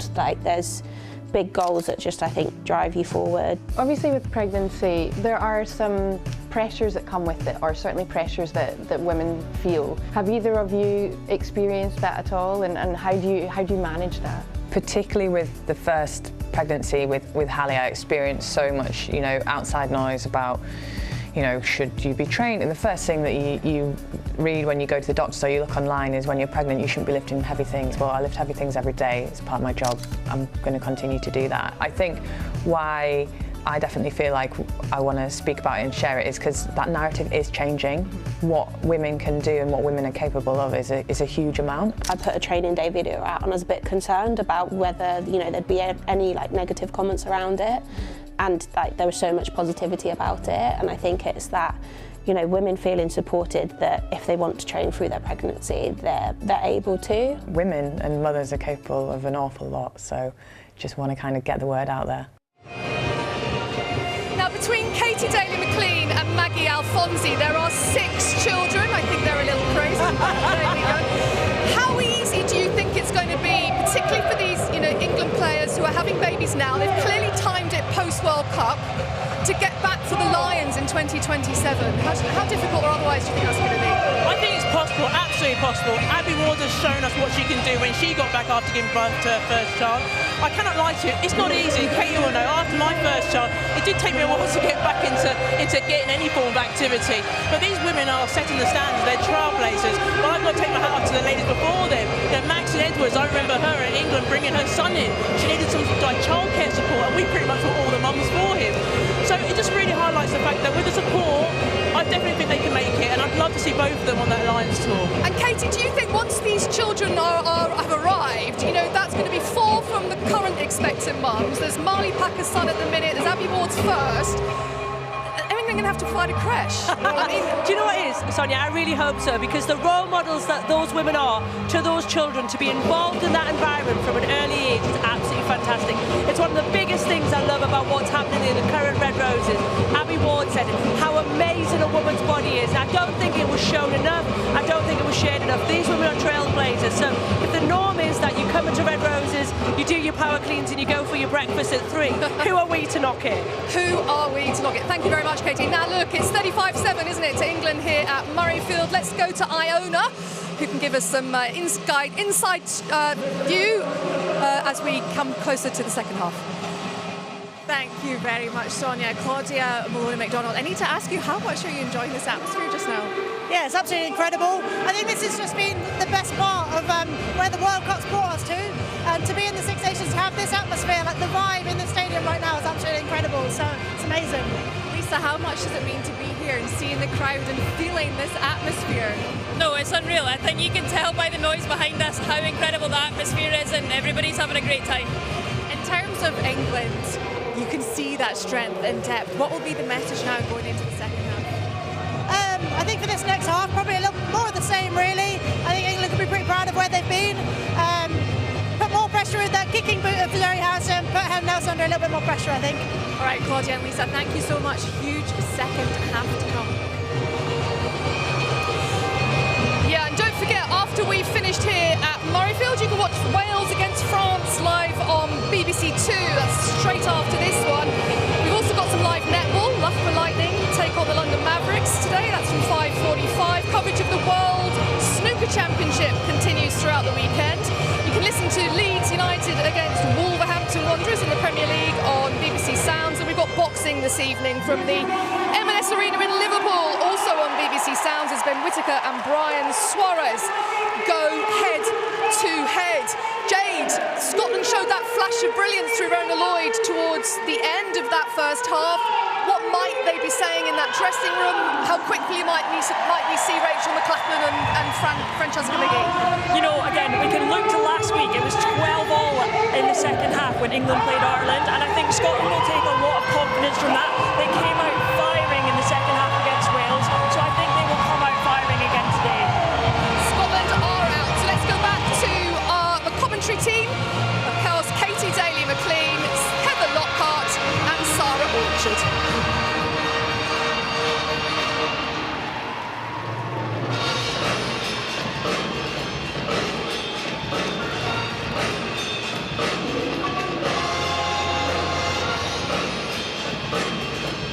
What a half we have had so far in this clash. England with 5 tries, including a brace for Ellie Kildunn. She also brought up her 50th try in an England shirt as well. Of course, Rona Lloyd, she did go over for Scotland. So far, the world champions, they just will not be contained. Scotland watching on, knowing there is more to come. And in particular, Heather, the Scottish tackles have got to start counting.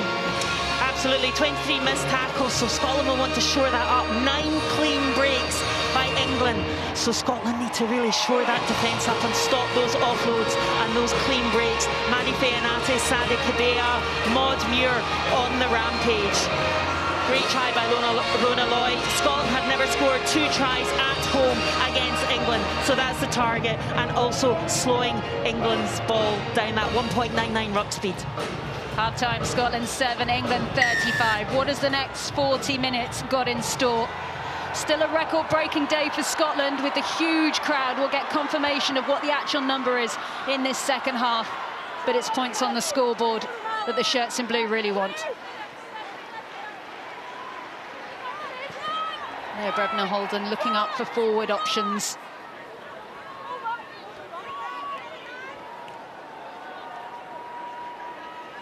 Once again, Loughborough's Brebna Holden. This is slow ball. She just gets ready. Willis is getting ready just to chase that. Taken cleanly in the backfield by Singh. On the ball. Emma Singh, 4 Player of the Match performances for Gloucester Hartpury so far this season in the PWR. Out towards Jones. Well, the forwards can't take that cleanly. It's been lost on the floor. Miscommunication and an opportunity for a Scottish scrum. Yeah, definitely Scotland just want to settle into this half on the 10-metre line, go through their processes. And definitely don't give Emma Singh, as you say, multiple players of the match in the PWR. She's already had six carries in the first half, so I would avoid kicking to her. Over her would be an option, or away from her. Well, there is Emma Singh, 25 years old now. She's really had to bide her time to rack up her 15th cap today. She's not supporting her own body weight. She's had Ellie Kildown in front of her for most of the time. But Katie, it is worth saying they are very different players. 100%, and I think what we're seeing today is probably the difference in them. Ellie's top end pace is like that of a winger's, and her strength. What Emma brings is a really good aerial threat. She's got a really good kicking game. We haven't seen her goal kicking. Kicks extremely well for Gloucester Hartpury. So using them for John Mitchell is probably his biggest challenge, because ultimately, if Ellie Kill wasn't there, Emma Singh is probably England's starting fullback, and potentially would go on to start in other nations in the Six Nations. So I think she's probably unlucky that she is behind somebody like Ellie. But for England, it's how do you use them, and how do you use them to suit what the team needs to do. The balance today is certainly working. Okay, a few running repairs are completed. And we get ready to see what we're going to get at the scrum. Approach! Bind! Set! Oh, England, they are really making Scotland work hard for this ball. They get it away. Wills with the pass. Smith pushes wide to try score a Lloyd. She's done so well there, Rona Lloyd. Gets Scotland over that halfway line. Driven on. Once again, it's Kubra. Nelson. Eyes up the line. Back inside from Malcolm. Strong captain's run. This time it's Clark. Scotland getting over the gain line makes such a difference.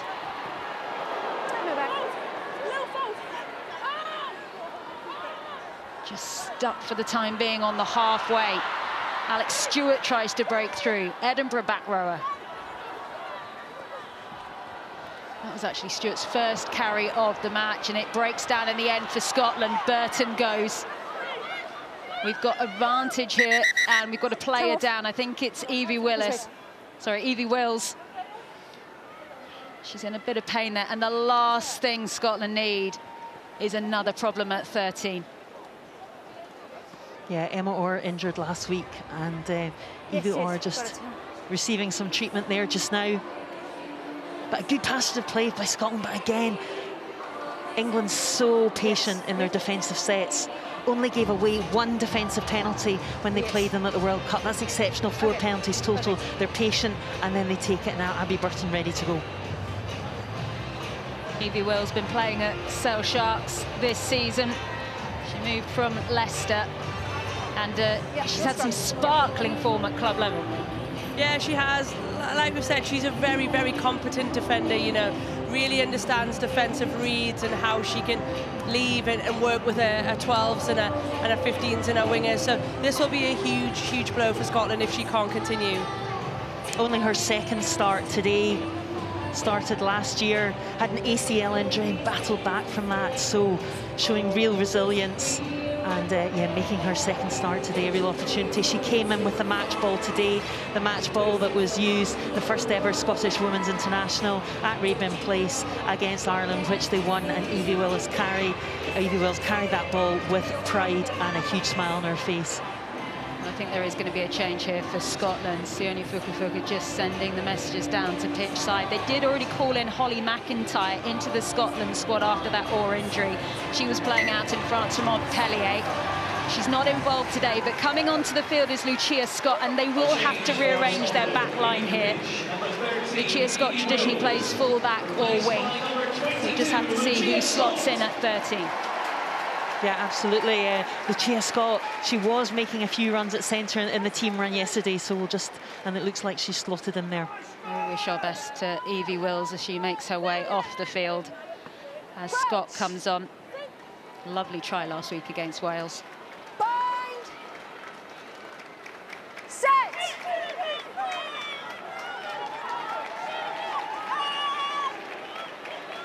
Use it now. Oh, England, they want the penalty. It is out in the end. Referee not interested. On the ball. It's just that extra metre. England always seem to get in contact. And that last pass not away. Ives Campion couldn't take. Referee happy she wasn't held back, but Cabella snaffles the ball. Gets it back into white hands. Packer thinks she can see a little bit of a break there in that Scottish defence. Muir, bit of scrum half stuff there by the prop in her 50th cap. Breach. And she's well wrapped up there, Jess Breach. Yes. Choke tackling at its finest by Scotland. Well worked, Scotland. Absolutely, and the crowd applauding that defensive set there. Helen Nelson, Rachel Malcolm all getting involved. Shona Campbell, that's what they want to do, slow that ball down. Elian Clark just getting dispossessed there by Sadie Kabea. It was a good take, but over on this side, great defensive set by Scotland. Let's go. Yeah, it's an interesting decision there from Zoe Harrison. I think opening 4 minutes, England have got a little bit loose. We've kind of reverted to a little bit like Ireland, was trying to throw the miracle pass. She had 4 players outside her. Her Jess Breach there has just gone in too high. She's got her chest up. She's made it really easy for Shona Campbell and Helen Nelson to get underneath her and underneath the ball. And if she can't get a knee to the ground, it can't be a tackle. Maul's called and it's an easy turnover for Scotland. The cowboy hat's also taking over in Murrayfield, but that is certainly a Scottish penalty. Collapsing. And they've backed up that great defensive set by getting that penalty, and that's exactly what they need to build on those moments and build on the territory and possession.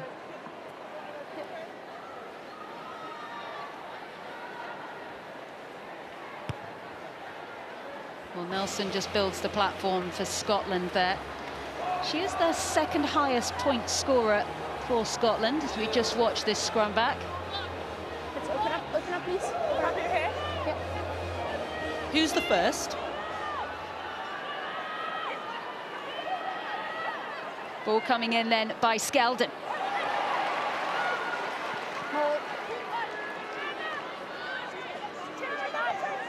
No, out. Ball comes away this time through Cockayne.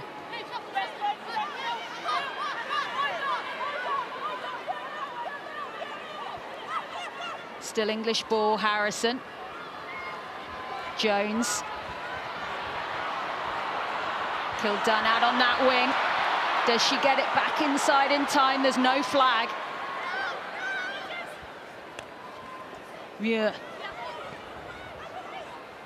Packer again, teaming up so nicely there with Clifford, who's made herself available so many times to carry in this fixture. Never onside. And that's just into open field, forces Scotland to turn, but just a bit too much on it. And they'll come back for this English penalty. It's a nice approach play by England from the first phase. I think they've launched very, very well this afternoon. That one from a bit of an offside, but again, just going through the phases. Ellie Kildunn not going into touch on that left-hand side, keeping the ball alive. Well, as England just drop this out onto this near side, there is plenty of former Scotland players here tonight. I haven't spotted Paula Chalmers, but if she is in the crowd, Katie, she is the top scorer for Scotland, with Helen Nelson just behind her. I think Nelson does have a way to go, though. Absolutely, Paula Chalmers, I hope you're watching somewhere in Australia, because that's where she lives now. Paula Chalmers with 463 points, Helen Nelson on 253 now with that conversion earlier. I mean, that's an amazing stat when you think how often Paula would have been playing for Scotland at that time. The amount of games she would have had to have been playing to achieve that is amazing. Absolutely. Subs are on. You can see there, Bogan is on. Francesca McGee as well. What a moment to enter the field as Amy Cockayne is in a very familiar position. Emma Wassel has been told to get out of there as England straighten. They push hard again. They've got a metre left to go, and Cockayne scores again. Route one by the England forwards as they bring up try number 6 and a 43rd try for Amy Cockayne on her 91st cap. It's a very Amy Cockayne try, isn't it? Sits driving the back of that maul, that's well formed, it's marching forward. Really great, good throw from her. And it's Abby Burton there that takes it, and it never stops moving, does it? Just keeps inching, and Amy's nice and safe. So them Scotland players have to come through the middle, can't get towards her. She makes, referee takes Wassel out there. Nice finish by Amy. Yeah, we're seeing that experience in the squad today. Absolutely Zoe Harrison crucial. still hasn't missed. Yeah, coming into today, Amy Cockayne had scored 6 times in the last 7 games, scored in the quarterfinals, semi-finals and the final of the Rugby World Cup, scored last week and scored again today. Those processes, and vice-captain, she said they were scraping the barrel for a vice-captain, but I don't believe that. RAF training, fantastic vice-captain. Amy Cockayne is our RAF police officer. She doesn't fly planes. Not yet, anyway. Give her time. There's not much she can't do. Kelsey Clifford there with a bit of strapping so she can carry on. England not looking to use the bench just yet. Kelsey Clifford was actually a former England under-18s captain. She's really made a name for herself. Regularly slotting in now into that shirt. No Hannah Botman in this campaign. She's been ruled out with injury. She'll have to go and have some more ankle surgery. We are assured it wasn't to do with the knee sliding after the World Cup final. Oh, Maud Muir, look at her go. It is so beautiful to watch. That's her 5th carry. Meg Jones pushes towards the edge. Kildunn again, hacks through. Nelson has to get it away, forces England to turn. Breach tracks back, sends it in the end to Harrison, a Saracens teammate, and she pushes towards the edge. And England push the ball for a Scottish line-out, but look at this carry from Maud Muir. Yeah, we saw it in the first half, and again, she almost like uses the tacklers to bounce off. So strong in the legs and the upper body. Prizes that ball. Reminds me a little bit of when children have soft play and they have to go through the big bouncy bits on either side, and she just keeps going. Nelson, Smith. Little bit of a dummy coming in. Nice work there by Scott. Smith again. Oh, England tried to get over the top of that. No.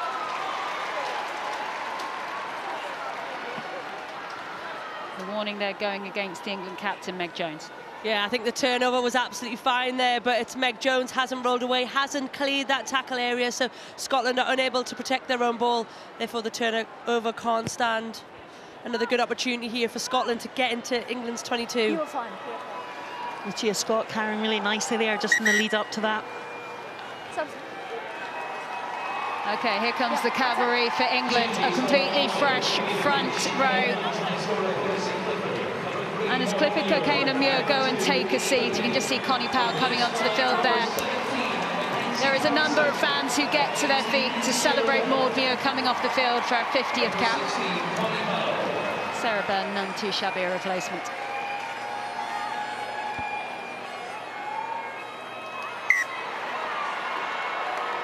Not straight from Scotland.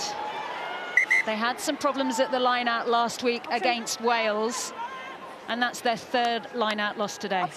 That's so marginal there, just inches, but at this level, the process has got to be right, and the Scotland will keep working on that because they've got to start taking these opportunities. Outside? Gotta love that banner, haven't you? Yeah. Outside. There's been some brilliant banners walking around the stadium. My favourite is about asking Ellie Kildunn for a tattoo. I'm not sure if they want them to do it now or after the game, but great banners here today. You know what, I can see it. I could see a little stand set up at the end of the game. There might need to be some forms filled in first. I hope so. I could see it. Bind! Set!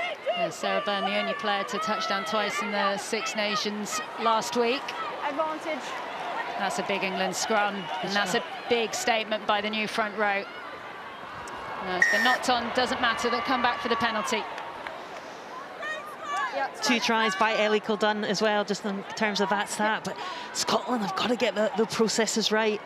Fresh front with Sarah Byrne on in that tight head position for Maud Muir. Maud Muir made such an impact, and Sarah Byrne will be wanting to make her impact as she did last week so impressively. It's great riches to have, isn't it? Maud Muir or Sarah Byrne. Which one do you choose, and which one do you bring off the bench? Probably arguably 2 of the best in the world at the moment. Harlequins, Connie Powell, been given a little bit more time off the bench this week, looking to take her chance as England are in full flight. Emma Singh stretching out. Wonderful stuff by Singh. Fainarty with the pass. Breach now. Out wide to Kildunn, in the right place. And it's still a ball that's alive for England. What a handoff by Singh. Her knees are down. Burton. Packer looks up. Byrne is there, scoring. That was all about power. Backs and forwards combining together, offering themselves. There was just nothing Scotland could do about that, Katie. No, and I hope we go all the way back to that first phase, because it starts by the level of detail. This is ran in training.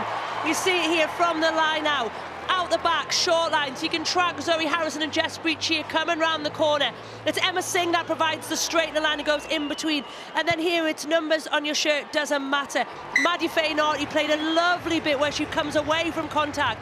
You think Ellie Kildunn's going to score. They go through a couple more phases. They're powerful, they're punchy. See there, Maddie Fainarty and then Zoe Harrison.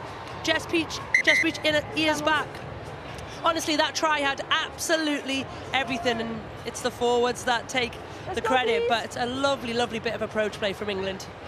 Great finish by Byrne, and Emma Singh just fighting for every inch just to keep that ball alive. 2 tries last week. And look at that fight and determination. 3 World Cups later, fantastic. Sarah Byrne made her debut back in 2016, racking up her 81st cap today.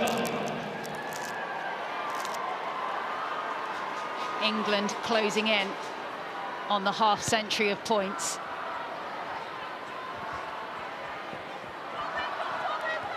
Fainarty fumbles with the ball. Been unusual for her this afternoon. She has done a lot of good things, but Scotland will take this chance.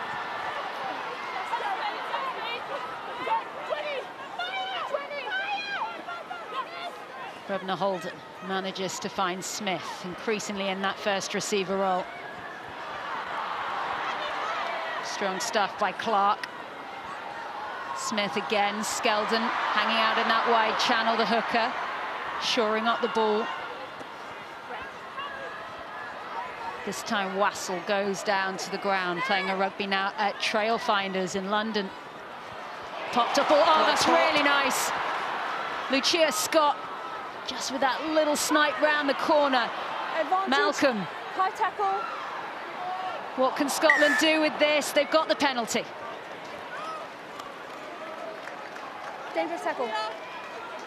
I'll give you a number now. Well, the tackle was on Rachel Malcolm as Helen Nelson slowly makes her way towards the point. Thanks. Number 9. Yep, thank you. It was against Lucy Packer, but another uncharacteristic mistake there by Helen Nelson. And it has to go all the way back, Katie. She's been so good around the park, but she's really struggled with this area of the game. And it is a little bit windy on pitch side, so I don't know, sometimes as a kicker you can get in your own head and you start to think things are a little bit stronger than they are, but this is really out of character for Helen Nelson. She's usually a very, very accurate kicker to the line, but at the moment, those missed opportunities are just costing Scotland when they need to try and build a bit more of a score here. Good patch of the play by Scotland prior to that. Raleigh. Nelson with her. Just looking for a few more blue shirts about where they might be. I mean, the arm wrestles that are going on at every ruck are absolutely exhausting to watch. Oh, there's a kill-done hand in there. Scott has to go back and gather. Did that go forward? Yes. Slam on the floor there by Lucia Scott. Hugely frustrated. And more changes coming now for both sides. Front row changes for Scotland in the form of Demi Swan and Molly Pullman. As we also get to see Ala Latui for England. As Demelza Short makes her way off, Marley Packer also onto the field, just the 113 caps of experience. Yeah, she needs to stop there. Right now, this is enough now, Marley Packer. She's getting a bit too close, if I'm honest. But fair play to Demelza Shaw. I thought she's had a really, really solid first out in there. 57 minutes, world record Murrayfield. It's a really good outing. She did not look out of place, and some of her touches were of a girl who's had 20, 30 caps. And you also just saw there Demelza Short having a cuddle with Eliane Clark, their teammates at Bristol Bears, recognising each other. And it's going to be interesting now because the experience in that England second row, let us remind ourselves, Ala Latui only came on in the second half last week, her first England appearance. She regularly plays at number 8 for her club side, Loughborough. Abby Burton is playing second row for the first time today. I mean, who's calling this line-out, Katie? Abby Burton. But Abby Burton will call it Ealing as well. So remember, as much as this, yes, this is international rugby, some of these girls will be doing this week in, week out at their club. But look, we talked about England's depth. How amazing is this? Like, Latui's now experienced with 2 caps. It's great if you're a Red Rose. What an atmosphere to come on to as well. We've got the Mexican wave, outstanding.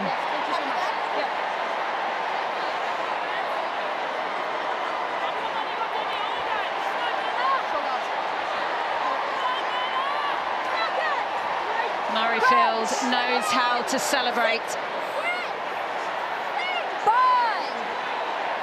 These teams know how to play.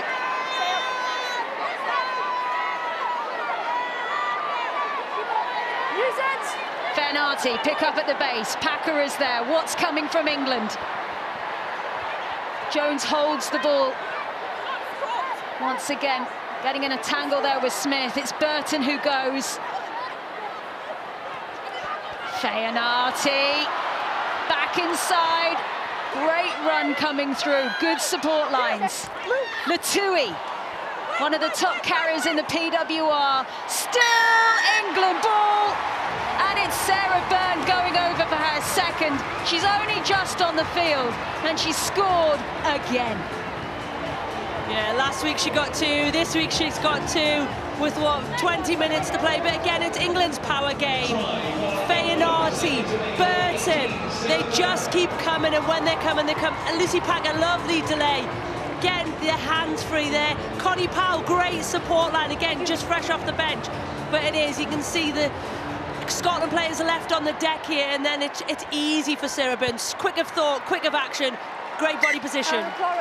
Maddie Fianati so good at cutting back in sight, keeping line of sight with her support play, and it's again a superb finish by that girl, Sarah Byrne.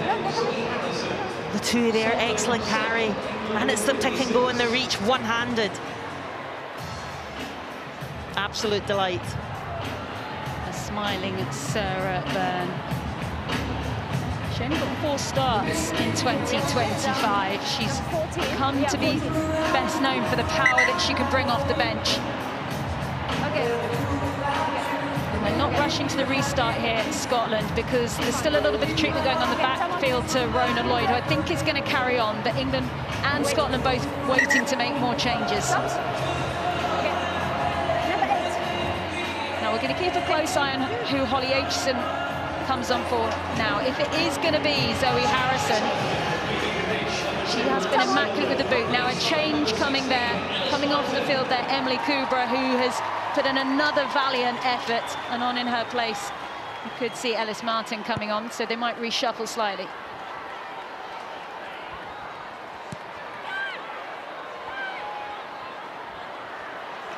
That is an absolutely huge kick clearance there from Zoe Harrison. You have to say, her kicking today has been exceptional. She's been absolutely immaculate. I think even a ball in hand as well, you know, some of her decision-making, her ability went for England to play through or to go into the wide channels. Very, very polished performance from Zoe Harrison today. She just always seems to have loads of time. Creates her own time as well as it being there. I think when you get 2-second rucks, that kind of happens as well, doesn't it? Absolutely, absolutely. What have Scotland got from this position? Bristol Smith, who's carried a lot of ball from that position, probably been involved in more rucks than she'd like, unable to clear that one away. Frustration coming in there by Rachel McLaughlin on the field. Subs, I'm 11. And 12. Okay, Mia Venner onto the field, as is Holly Aitchison. Mia Venner does come on for Ellie Kildunn, who makes her way off. And well played, Ellie. You can also see Helena Rowland is making way as well. Rona Lloyd is going down the tunnel. She did receive a bit of a knock before.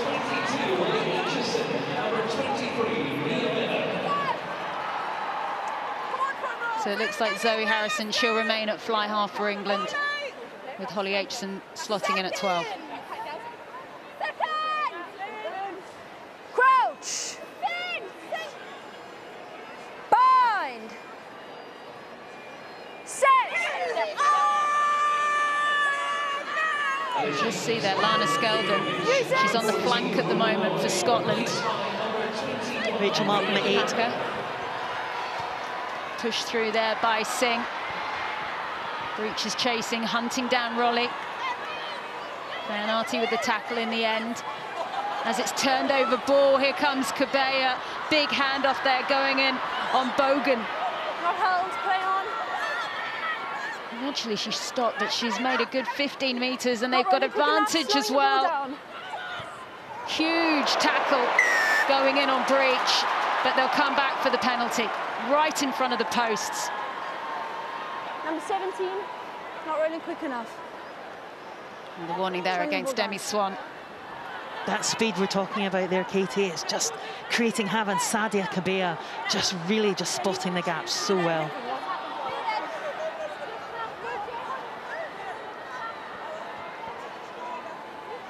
Byrne, Carson, Powell, all there. Oh my goodness, she nearly made it the whole way. Roll. Advantage, not rolling, number 19. Well, that warning again against Bogan. Captain? No, Captain? No, just listen to me. Yeah, sorry. Fair 2, not rolling away now. Next one, I'm going to have to escalate. Thank you. Okay, so Scotland are on a warning. Not rolling. Byrne again. Packer. Down the England line, lovely lofted ball, well taken by Venner, but well tackled into touch on that far side.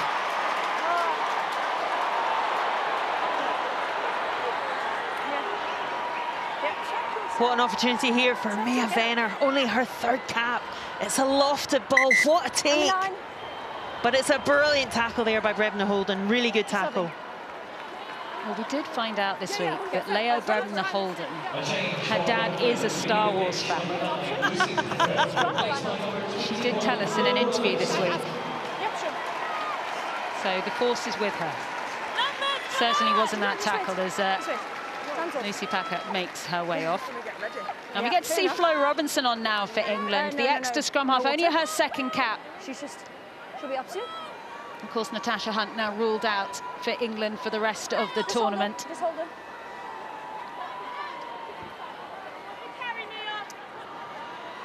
Right, they're finally ready for this Scotland line-out. Oh, that went right over the top, cleanly taken by the captain. Dara finds Nelson. Well, she clears, and she's given Scotland a few metres, but it's still going to be an England line-out.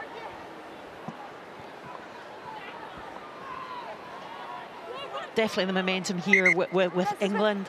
I just see Abby Burton there, just getting, she's chatting away, as you're talking about, she's organising. She had a couple of good carries. She's really growing into this role. After all she's been through, 2nd row for England, no problem.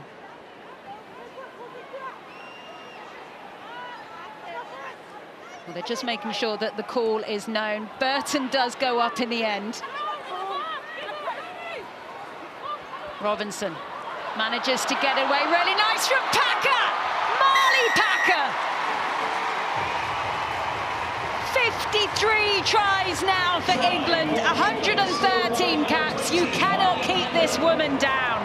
No, you can't, and I've got to admit, I have just punched the air for her. I think it's not easy, you know. Somebody as competitive as Marley will want to start week in, week out, but she knows that she's got to help grow the next Red Roses of the future. But moments like this, well, she has the opportunity to show what she can still do at this level.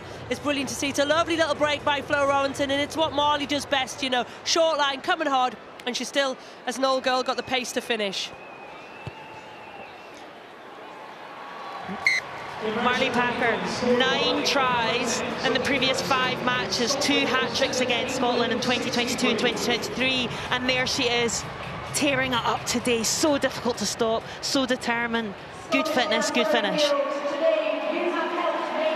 course, Marley Packer has announced that her partner, Rosie Gallagher, another England player, another World Cup winner, is expecting a baby in October. She already has little Oliver, who's now at school.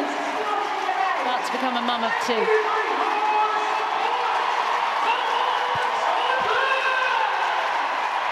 Really deep restart from Scotland. Ball comes back to Harrison eventually. She's got a lot of time to get that ball away.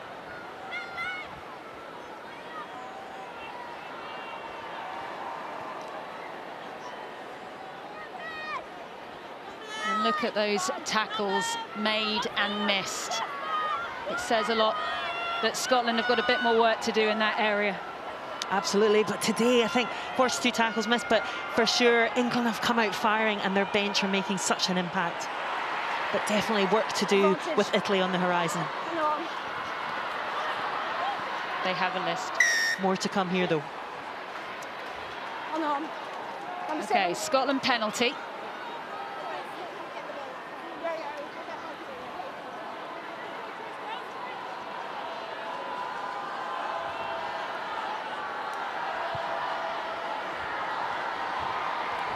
Okay, so they get ready to go for this line-out on the far side of the field.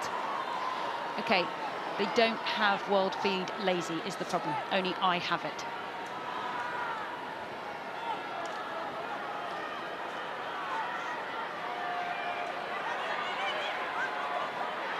Ball comes down for Malcolm.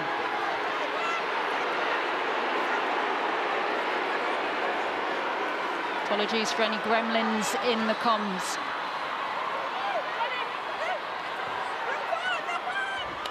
Advantage to England. Knocked on ball by Scotland. And you can just see on the Scottish faces the frustration. They want to get closer. They want more. But every time England is just biting back at them. Absolutely, just errors just creeping in, especially just forcing, just great defensive effort there. Connie Powell making a difference. Back in the Six Nations, missed it last year.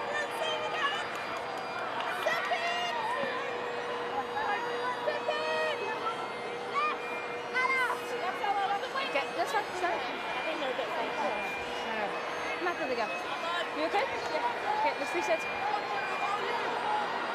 It's taking a while to settle this scrum. As once again the bagpipes light up this Murrayfield Stadium.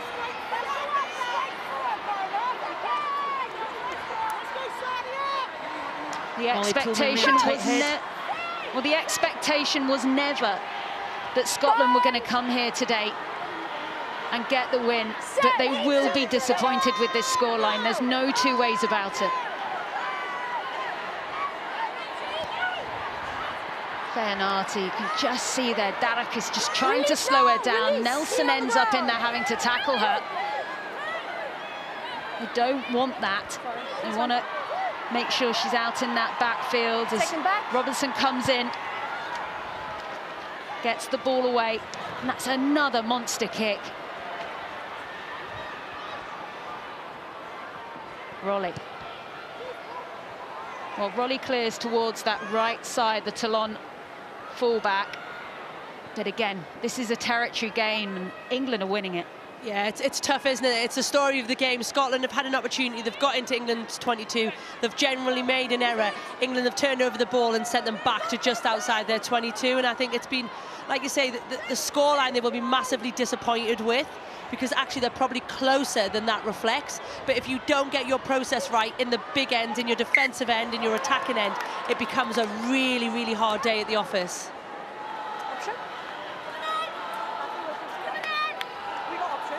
Connie Powell just trying to breathe a bit of fire back into this England scrum, as Scotland will get the put in.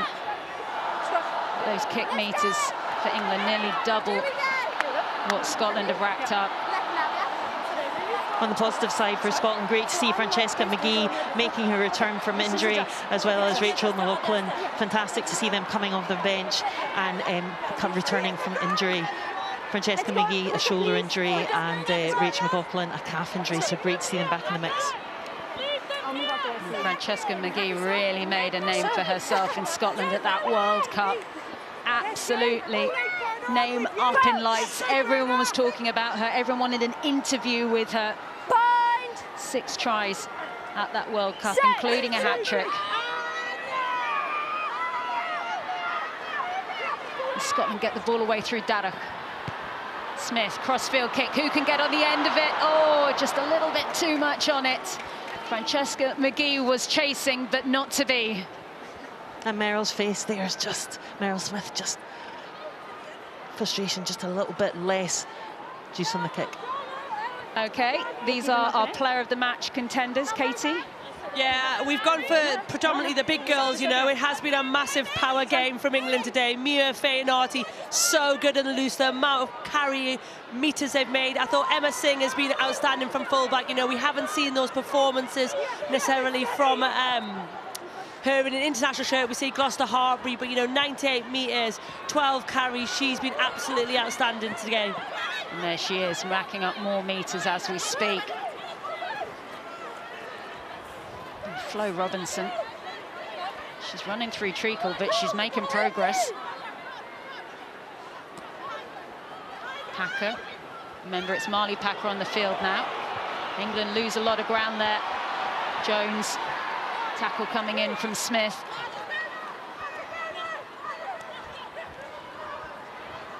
Latui, just see that. Colin Bogan trying to get over the top, see if you can snaffle the ball. Skeldon. Again, they're just trying to slow down the England ruck speed. Backwards. The determination on Marley Packer's face. Every time she touches the ball, should be really commended. Francesca McGee uses her right leg, and it's pretty much gone straight out of play there on that far side. And dare we say it, Scotland are tiring. They definitely are. I think decisions like that as well, that ball's rolling, see if it goes over. It allows you to have a 22 drop out and it gives you a bigger option to exit on territory. But like you say, they're tiring, and England just looks stronger and stronger. And again, England have in this half, England have still managed to have an average ruck speed of 2 seconds. It was 1.99 in the first half, and that just shows you the momentum and the impact the bench has had. Maddie Fianati there, just in your, and Sadia Kabea and Abby Burton all carrying superbly well, creating that platform for the quick ruck.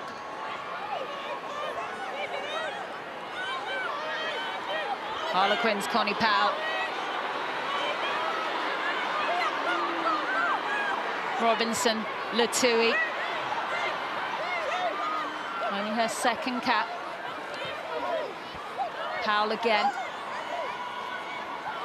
Fianati. Robinson just switches the direction there. Wasn't quite sure where they wanted the ball.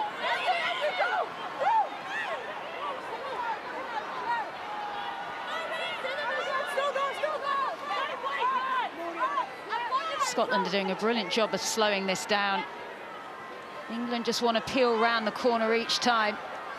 Just being alive to this threat. Pick and go once again. It looks like that one is over. Sadia Kabea. That is now 10 tries for England. They have come up to Scotland and they have made a statement. Still a conversion to come, and they're closing in on 70 points. They've absolutely dominated Scotland here today. You know, the big things that we keep talking about, the physicality of that forward pack, the speed of the ball, but also how clinical they've been in this Scotland 22. They've had 17 entries. They've taken nearly, if Zoe Harrison gets this, 70 points, nearly 4 points per visit, which when you're averaging that, they're pretty much scoring every time they enter Scotland's 22, which at this level is an unbelievable stat and probably just typifies how good England have been today. Sadia Kabea really outstanding today, just deserving of that try everywhere in the first half, making breaks and just finishing off this one. She had a lot to do there. Emma Wassell, Demi Swan trying to stop her, but superb finish.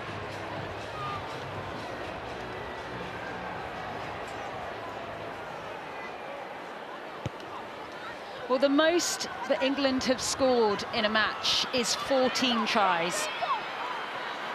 They've got 10. I don't think they're going to get 4 more with what's left, but it's still a very impressive performance nonetheless. Flo Robinson is off. Players falling into that. No foul play. England still going. Ball's back now. Packer getting involved still. Singh over into the 22. Oh, just lost there, but it's still in an England direction. Is anything going to go Scotland's way? Harrison. Pushed towards the left. Venner. Still Venner! And England have still got more tries in them as Mia Venner goes over on her 3rd cap for her 2nd England try. And that is now 11 on the board for England. It's a lovely little finish by Mia Venner on the edge. You know, she is a very, very quick. She's got very good footwork as well here. But again, starts from Molly Packer. Good run. Scotland are all over the place now. You know, they're not getting their full dry defence. Flo Robinson here, great turn of pace. Stays big, Chloe Rowley, but then as soon as England are in the 22, even though it falters, slick hands across the backs, and Jess Breach here providing the killer pass. And Mia Venner, to be honest, it probably is a bit soft from Scotland, isn't it?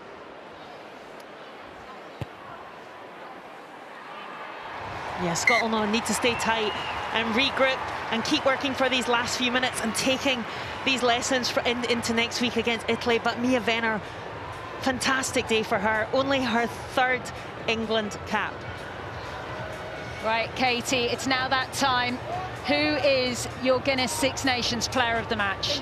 Yeah, look, we've talked about this player quite a lot today. I think it's been an outstanding performance from the pack, you know, but with 14 carries, 74 metres made, it's Maddie Feyenarty. She's been outstanding in the wide channels, you know. The only player that's made more metres is Emma Singh, but you think of the other work she does in the back row, the carries, absolutely outstanding. Especially in that first half and what she created in terms of the line breaks and the final passes. That's up to Emma Singh, though, in particular as well. Harrison. So many England players have done well today, including Harrison, who sends it down the field. Look at that bouncing ball.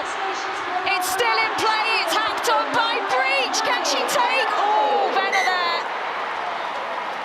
It's been knocked on at the last there by England, but again, the ambition is there. Again, we didn't probably Zoe Harrison has had enough credit of how she's ran this game. Good vision, kicks ahead. She knows she's got Breach, she's got Venner, she's even got Molly Packer there. Great little touch by Jess Breach, and then it just won't sit for her. She wants that bounce to be a bit higher, but it drops at her toes. Did all the hard work, but just couldn't gather there. Great support from Venner, but Jess Breach, class act with her final passes, just not getting that touch.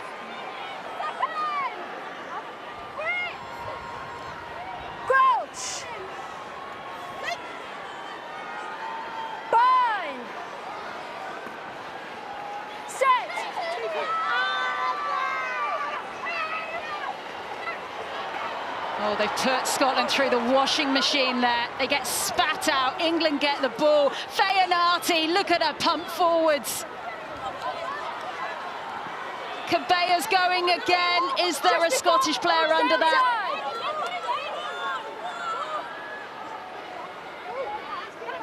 There's the ball. There's the try.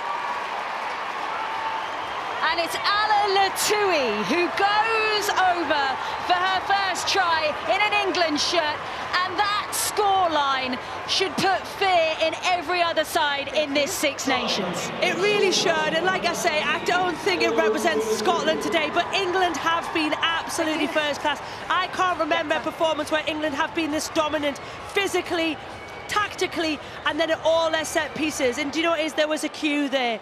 Feyenarty unlucky, she's not too, but what a great moment for Latui to get the first try, second cap. Latui, all her hard work paying off.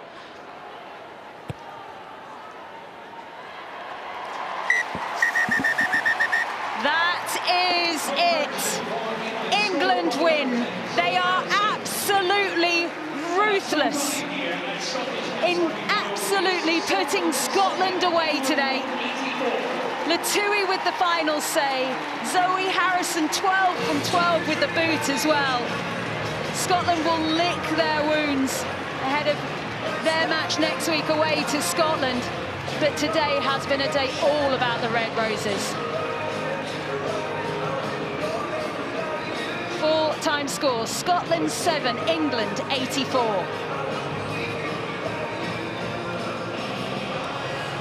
Well, wow, that was some performance by England, and after the way they went against Ireland last weekend at the Allianz Stadium, we weren't sure they were going to bounce back in quite such emphatic fashion, but they have. So no surprise then that England are top of the Six Nations table, play to 1-2. A little later, just after us, it's Wales against France. You'd expect France will join them on play 2, 1-2, don't you? And then it's the two unbeaten teams a little later. Ireland playing Italy. Maggie, that was quite some performance, wasn't it? It was an impressive display from England. Listen, after the way they played against Ireland, you would happily say that England were very rusty, they left opportunities behind, but today they capitalised on every chance they got when they got into the opposition 22. You know, I think I wrote down 20 visits and they scored, what, 12 tries? It just shows you how good this side is, and, you know, every player stood up, killed done. But at the same time, it's you know, and I'll come to you, Jade, you know, it's disappointing for the Scottish fans in particular, because, you know, 30,000 are here to watch Scotland play, and unfortunately, they just didn't put in the performance. No, and you know what? Scotland will be disappointed, of course, with that, but also they can't use that as an excuse now, like they were not good enough today. I think the stats speak for themselves with the missed tackles and actually just the lack of gain line and the amount of turnovers as well, and they'll be frustrated, but if they want to compete with the best, they have to step up their game, and I think today showed a real lack of depth. You know, you had a hooker playing flanker, you had a 9 on the wing, you had a fullback in the centre, and I think they really had to adapt in that final 20 minutes, but unfortunately a lot of tries also came from that probably lack of cohesion in those positions because players are getting moved around a lot. Katie, what do you make of that performance from England? I mean, given they were rusty last weekend, far from it this one, right? I just said in comms, I don't think I've ever seen them in modern terms as accomplished as that performance was. They dominated from minute 1 to minute 80. It didn't matter whether it was their starters, their bench, girls who had 1 cap or 113. Everybody came in and did their job, and I think sometimes we've seen England do it in bits, but never as polished as that. They were outstanding today, Sonia. Jade, you ply your trade in the club sense in the Premiership, Women's Premiership. So you're playing these girls week in, week out. Did they surprise you, England, today, as just to how good they were? Do you know what? They were very clinical, and they were clinical for the full 80 minutes as well. They really capitalised on any drop balls. They really looked for the space. And you know, John Mitchell said at the start of the game he wanted his back three to identify a lot of that space and to clean up all those kicks that came out. Scotland didn't execute the game plan, so actually England had quite an easy day clearing up the errors as well. But England were outstanding today. You can't take that away from them. Maggie, there can't be a better team in the world when it comes to the sheer power game, is there? I mean, today was outstanding what they achieved. I mean, you saw every forward run onto the ball. I mean, I know Katie put up Fanati there as player of the match. I would have actually chucked Cabella in there as well, but it just highlighted every one of those players. She was in the mix, Maggie. Don't worry. So number 7. It's always number 7. But it just highlighted like all the forwards really stepped up today. Again, I come back to last weekend against Ireland. You didn't really see the forwards get into the game. You didn't see them win the collisions. You didn't see them go forward.